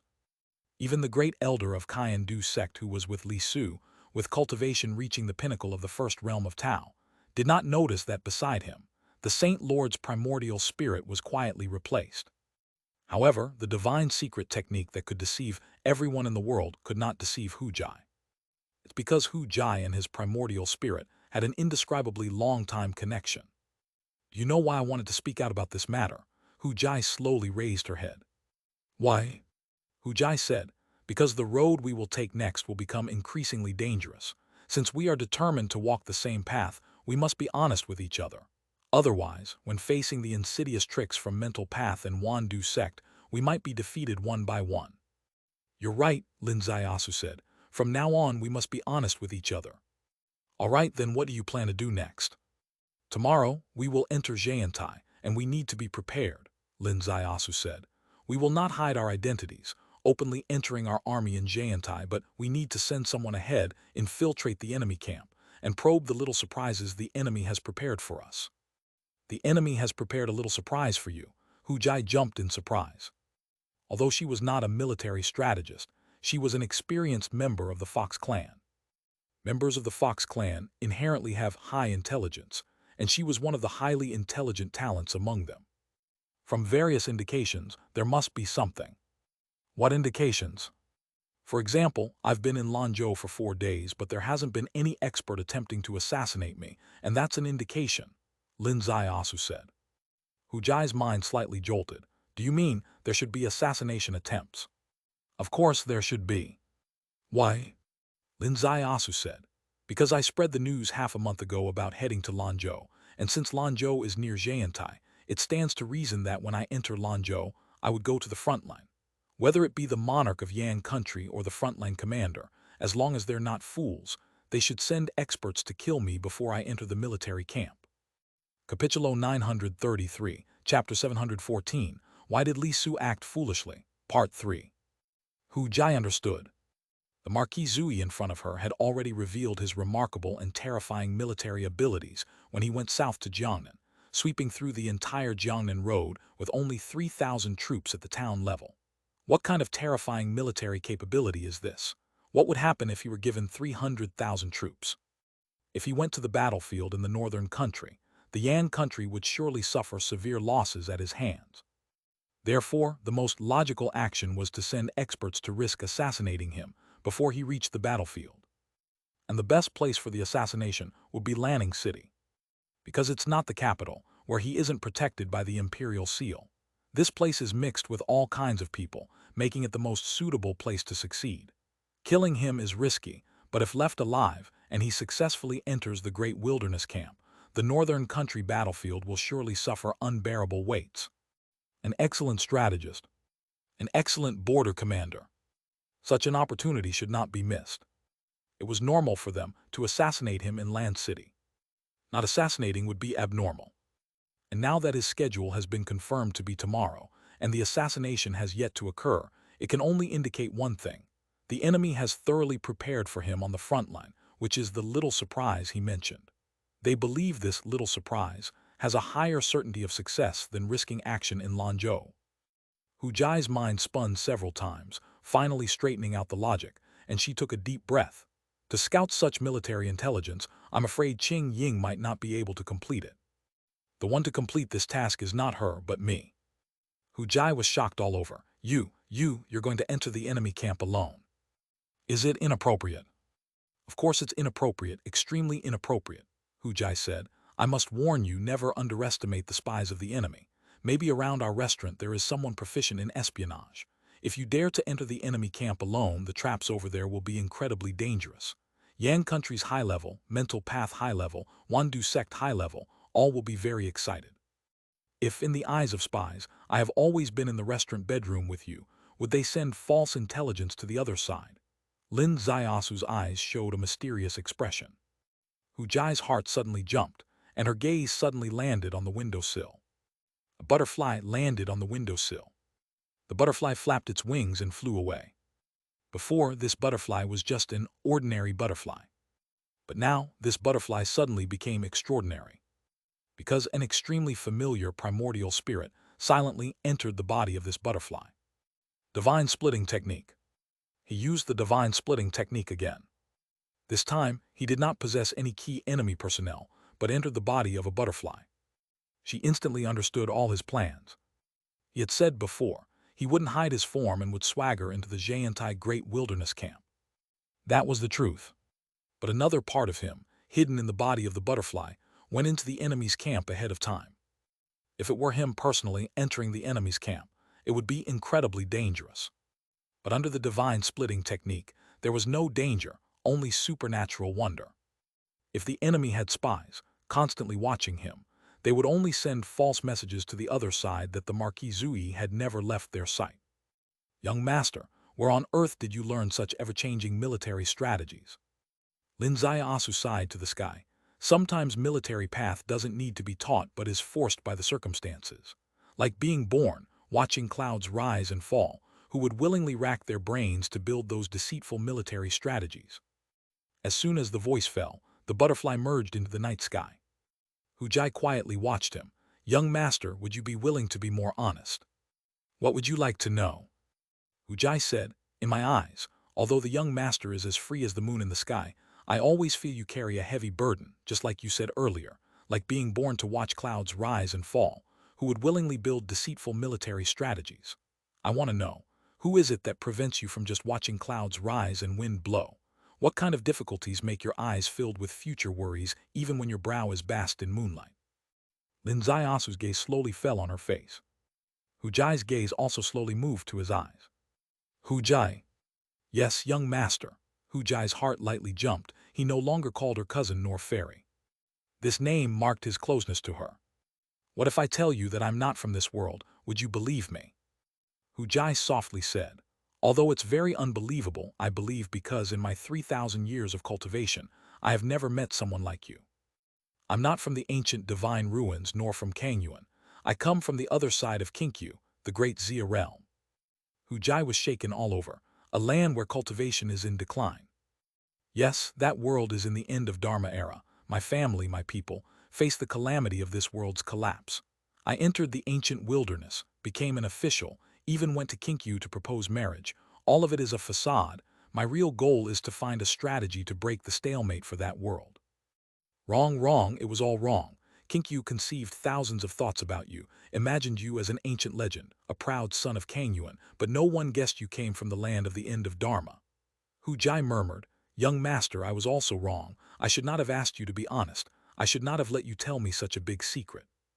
If I didn't want to say, you couldn't have asked it out, Lin Ziasu said. I told you only because you are you. Hu Jai extended her hand lightly, gently holding his. Young master, after the battle in northern Yan, I'll go back to Kinkyu, and at Zhuozhai Lake, I'll personally set up a protection for you. Capítulo 934, Chapter 714, Why did Lisu act so foolishly? Part 4. Linzai Asu gently held her hand in reverse. Have you decided to walk alongside me from now on? Yes, let's enjoy a lantern festival, experience the causes and effects of a lifetime. The road behind us is unknown, but the road ahead will travel together. Linzai Asu gently extended his hand. Hujai softly fell into his embrace. They hugged tightly without speaking. There were no further intimate gestures. Yet their hearts seemed to gradually synchronize. On this serene and leisurely night, a butterfly gracefully flew across the desolation of the northern country, passed through the tense standoff at the border battlefield, and arrived at the military camp of the Yan army. This era's military camps were accustomed to various strange magics, with defense seamlessly executed both above and below ground, making it difficult even for a butterfly to enter. However, this butterfly was no ordinary one. Carrying the space law, its body appeared and disappeared mysteriously, and when it reappeared, it had already bypassed countless soldiers and fierce beasts, entering a high-level tent. Inside this tent was an elder. The man's face was blue, his hair a tangled mess like withered grass in late autumn, but his eyes shone with a fierce light, like an exotic beast in human form. Outside his door, there were 7 guards in silver armor standing. Silver armor guards, the army's highest protection detail, only appeared at 3 places, 2 guest rooms and 1 central army tent. This showed that the elder, who looked not much like a human, was a key target for protection by the Yan army. This is also why Lin Zaiasu chose this target. The butterfly flew onto the windowsill, noticed by the elder. However, he didn't pay attention. In the next moment, the butterfly silently appeared above his head, and the elder's eyes suddenly changed. With a soft whoosh within his sea of consciousness, a sword came swiftly from the west, too fast for him to react. The elder's eyes suddenly grew dazed, then gradually filled with surprise and joy. Lin Zaiasu had already implemented primordial spirit possession. The primordial spirit of this elder, whose cultivation was half-step Tao, was destroyed by him, and Lin Zaiasu completely deciphered his basic information. This elder is named Jainu. He is an elder of the beast-taming sect. The beast-taming sect is one of the 19 celestial beams. Extremely mysterious, extremely terrifying. Their cultivation differs significantly from worldly cultivation. They focus more on harnessing the power of exotic beasts. By controlling fierce beasts in battle, they become mudslides on the battlefield. Absorbing the genetic bloodline of exotic beasts, they are almost like the genetic people of this world. Indeed, the people of the beast-taming sect are very close to the genetic people of that realm. The basic principle is the same, extracting fierce beast genes and implanting them into the human body through the bloodline law to complete genetic transformation. The difference is that they have a dedicated cultivation technique, making each of them both genetic people and cultivators. This is why the people of the beast-taming sect are more powerful than the genetic people of that world. After decoding this elder's identity, Lin Zaiasu had a fixed notion. Could it be that, little surprise, is this beast master? Somewhere in the army is a fierce beast army hidden, waiting to be unleashed at the grand battle to exchange lives with the great wilderness border army. However, upon meticulous research, he realized he was mistaken. The beast-taming sect is one of the 19 celestial beams. The 19 celestial beams have an unwritten rule that these super forces do not participate in secular imperial authority wars. Therefore, this beast master did not bring a large number of fierce beasts to the battlefield. He brought a bronze box. Inside the box is a strange insect. This insect is called the chaos worm. Capítulo 935, Chapter 715, The Little Surprise Prepared by the Yan Army. What is the chaos worm? The records say, born in the crevices of the heavenly Tao, born from the intertwining of the 7 laws, it can throw the world's laws into chaos. In plain language, the main function of this worm is to disrupt the heavenly Tao 7 techniques, and its most appropriate use is in the array path. The array path is a precise, power-borrowing instrument, leveraging the heavenly Tao power to achieve goals beyond mortal reach. The heavenly Tao laws and various rules of the array path are extremely strict. If the chaos worm appears, there will inevitably be a breach in the array path. A true grand cycle array path, whether it can be disrupted or not, is another matter, but the big circulation small array, or pseudo-great celestial array, that Lin Zaiasu can currently deploy can certainly be breached by the Chaos Worm. The most troubling thing is that this bronze box contains a female worm. Once released, if it contacts the Heavenly Tao 7 techniques, it will continually multiply. 1 becomes 2, 2 become 3, 3 become thousands.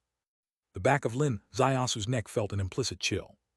Luckily, he planned ahead, came to the enemy camp early, and precisely chose this beast master. Otherwise, even if he quietly set up the Dezhou Heaven small killing array, this crucial variable could still lead to failure at the final moment.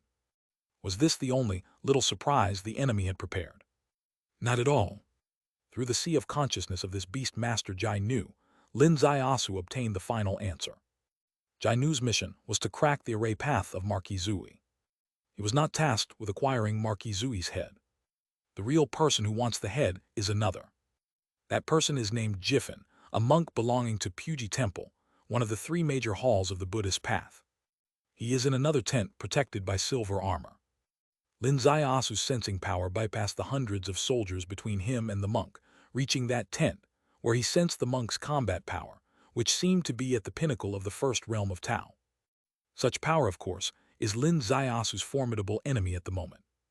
But with this level of power, can the monk really ensure that he can take his head? Lin Zaiasu was somewhat puzzled.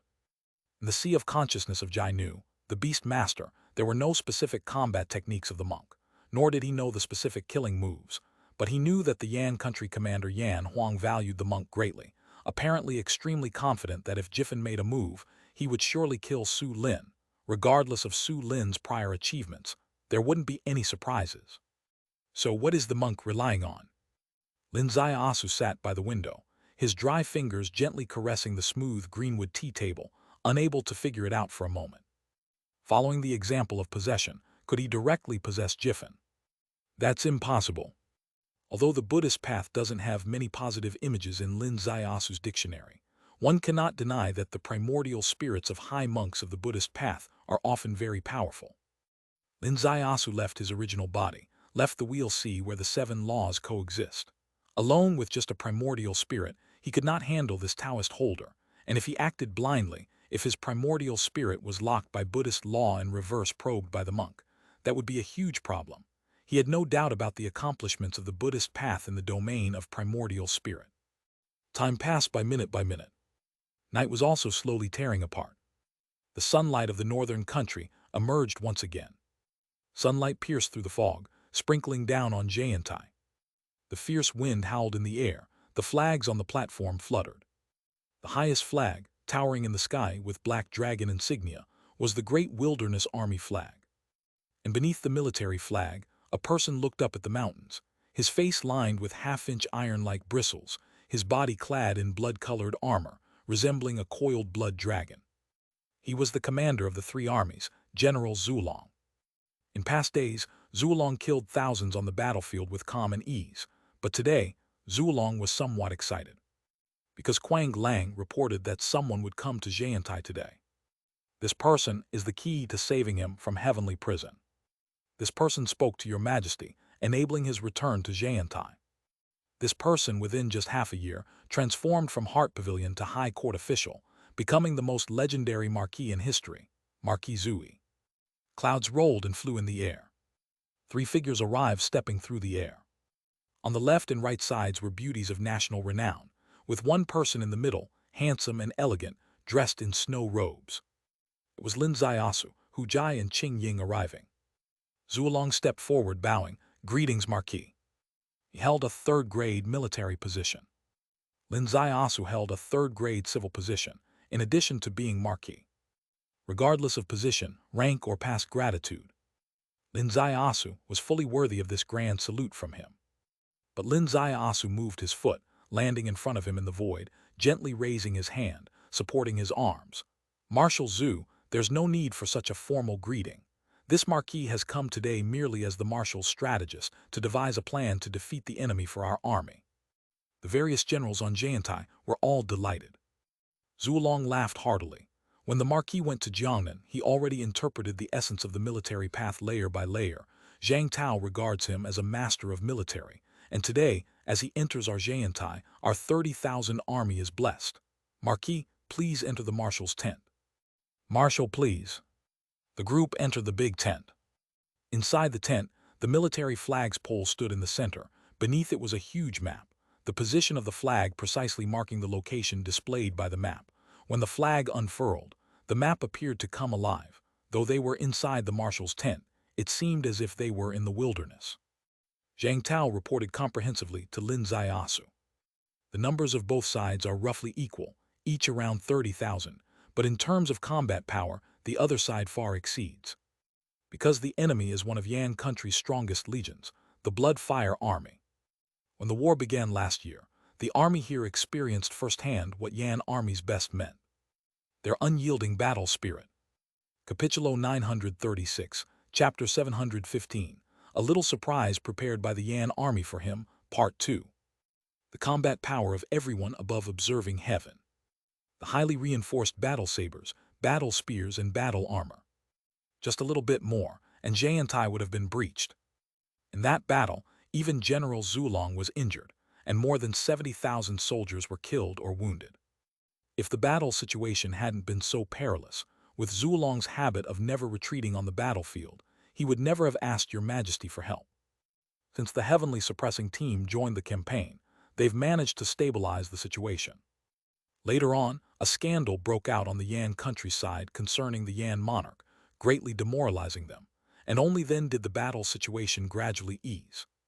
Zhang Tao said up to this point, and Zulong added, "Dealing a blow to the enemy's morale, Zhang Tao is highly meritorious. The song that spread across the whole army, its lyrics were crafted by him personally, and it was he who arranged for it to be infiltrated into the Yan army's camps." Lin Ziasu laughed. "The song about the Yan monarch's mental path seed and the bloody border battles fought for whom, is that the one?" Everyone in the command tent laughed. "That's the one." Zulong said, "Once the song spread, the morale of Yan country fell drastically. Without such successive operations, even if the Marquis had summoned the heavenly suppressing team yesterday, it might not have been possible for us to spare people to support the Marquis." Zhang Tao felt embarrassed. "Commander, please don't commend me like this.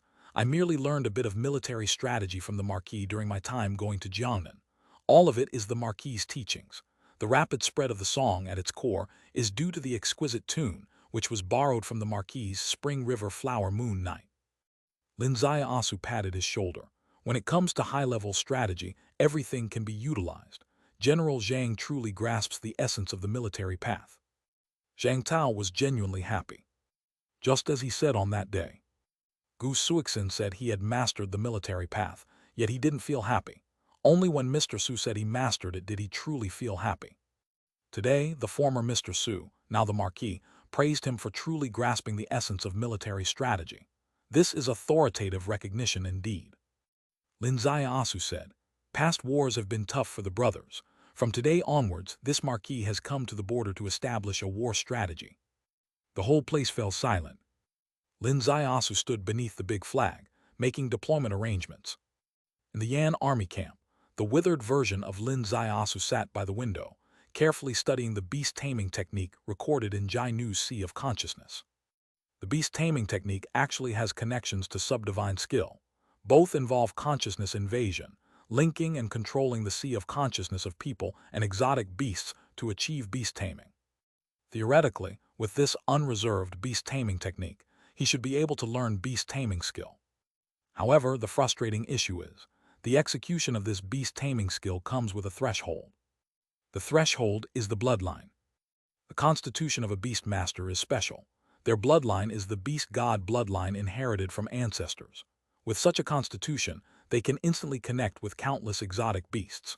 Without this special bloodline, the beast taming skills could be inconsistent, at most connecting a few or a dozen, far from achieving the purpose of one taming and countless beasts moving together. Due to this, even within the beast taming sect, true beast masters are few and far between. The majority of beast taming sect members do not possess the qualification for beast taming and follow another path, strengthening their own cultivation road by borrowing the exotic beast's powers. In this light, this body seems to have some value. If this body were to tame beasts, it would be a unique strategy. The only regret is, this body is incredibly ugly and old. Suddenly, a knock came from outside. "Master Jai, Commander is requesting your presence." Lin Zaiyasu slowly walked to the door, opened the tent door, and outside were 3 silver-armored people.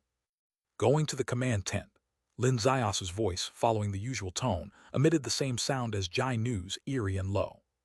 Yes. Lin Zaiyasu slowly lifted his foot and walked toward the command tent. Jai Nu's gait, he had long observed many times through time-space reversal, and now he performed it without the slightest abnormality. In these conditions of complete lack of defense, he entered the command tent. This command tent is much larger than the one in the Great Wilderness, yet only contains 5 people.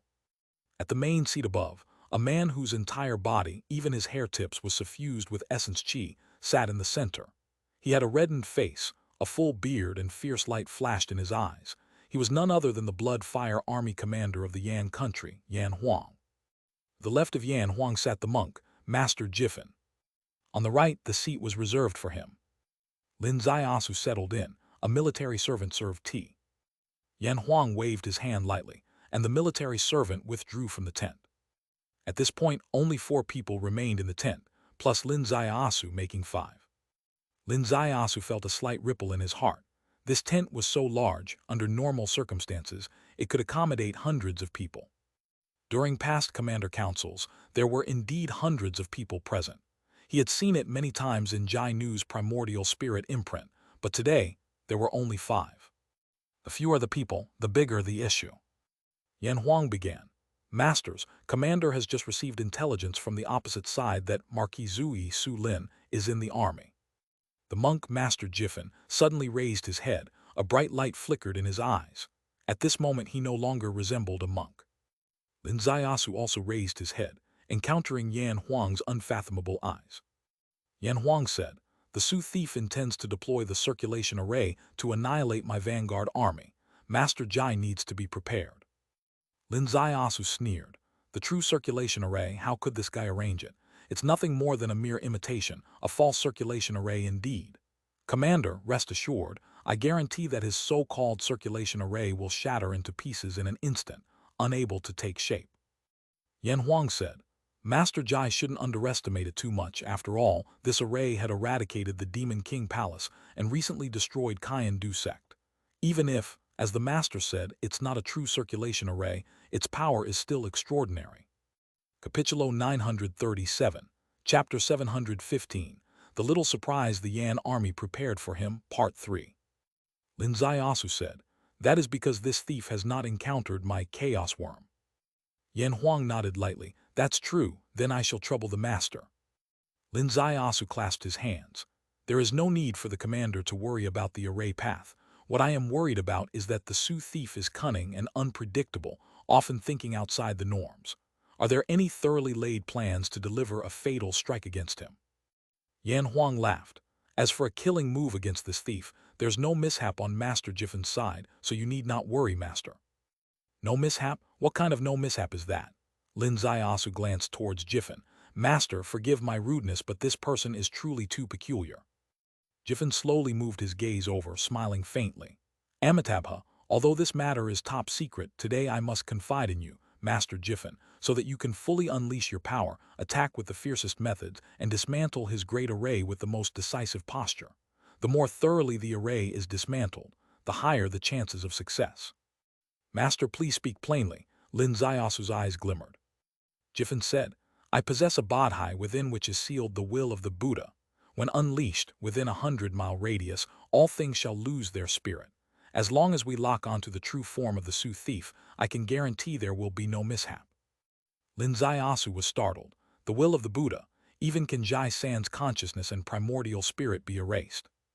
A single will cannot erase Jai San, but anyone below Vice 2 cannot resist. His cultivation should not have reached Vice 2, Jiffin said. "That is certain," Lin Zaiyasu said. "So the primary goal is to lock onto this person's true form." "Precisely," Yan Huang said. "This person is deceitful and ever-changing and excels in disguise. The true form may not be the true form. Employing such a deadly divine artifact, if he kills only a fake form, this massive opportunity would be wasted. However, when deploying the circulation array, he will definitely bring his true form to the scene. If the circulation array suffers a severe impact, he will certainly repair it with force, making it impossible to disguise." Yan Huang made an arrangement. The plan was meticulous. This significant weapon is the will of the Buddha sealed within a bodhi. It is a one-time, use lethal weapon. It can only be released once. Therefore, there will be no release without sighting the prey. Without seeing the true form, it cannot be used. Just as he said, Su Lin is extremely adept at disguise, even disguising himself as Li Chengyan without anyone recognizing him. Who knows if the one outside is real or fake? While appearances can be easily forged, who can fake proficiency in the array path? Thus, the unanimous consensus is that when he deploys the circulation array on site, his true form must be nearby, and once the circulation array encounters intense counterattack, he will definitely use his array path background to repair it. This repair tests his true skill in the array path. Besides him, no other can substitute. The one repairing is Su Lin's true body. With this confirmed, the old monk can take action, utilize the will of the Buddha and kill him. This is the little surprise the Yan army prepared for him. In fact, this little surprise is truly considerable. Lin Zaiasu's mind was full of tumultuous waves. The Buddha, from the Zidi spirit mountain, furthest from the spirit realm, who is not listed among the 19 celestial beings, yet whose prowess is not inferior to the Lord of Heaven's heavenly venerable, that supreme Buddha. One of his wills has become the trump card to kill me, Lin Zaiasu. How many people in this world want me dead? How many people's cheese have I moved? It seems that every step I take introduces a formidable opponent. Art Tao mental path, Wandu sect, beast taming sect. Now even the isolated Buddhist spirit mountain is involved. Alright, none of you wish to remain lonely, huh? Damn it, I'll play a game with you all. Wait a minute. My true form just set a grand strategy in the Jayantai commander's tent, and the news has already reached the Yan army's commander. Which insider did that? When two armies face off, spies infiltrating both sides is unavoidable. Investigating, that can't be done overnight. Originally, Lin Zaiasu thought finding this insider was improbable, but when he used time-space reversal, he captured the moment Yan Huang received the news. The timeline aligned with the awareness of his true self far away at Jayantai. Lin Zaiasu's heart skipped a beat. This moment occurred as various generals were just leaving the commander's tent, meaning the news hadn't circulated throughout the army yet. Only 27 main generals knew. The range for the insider narrowed instantly to just these 27 main generals. Zhang Tao, take a walk with me, Lin Zaiasu said. Yes, Marquis, Zhang Tao happily followed along. Lin Zaiasu seemed to be aimlessly patrolling Jayantai, but with the heavenly Tao wisdom eye coupled with time-space reversal, every move of the 27 generals was under his control. Tracing to the 9th person, the 10,000 men commander of the 4th 10,000 men team, He Jiangyuan. Lin Zaiasu locked onto him. It's him. Though his communication was extremely covert, the timing of this communication and the air ripple caused by the specific transmission clearly fell into Lin Zaiasu's sight. Marquis, what happened? Zhang Tao asked. Lin Zaiasu said, have you ever considered that we have an insider among the higher-ups? Zhang Tao's eyes suddenly widened. Lin Zaiasu whispered a message into his sea of consciousness. You will deliver accurate battle orders to the various generals separately. The rest will receive genuine orders, but give one person a false order. After this arrangement, Zhang Tao's mind was in turmoil. Identifying the insider, turning the enemy's trick against itself, passing on false military orders through the insider's mouth to mislead the enemy. Another lesson learned. But such a tactic can probably only be executed by the Marquis. Who else has his level of precise judgment?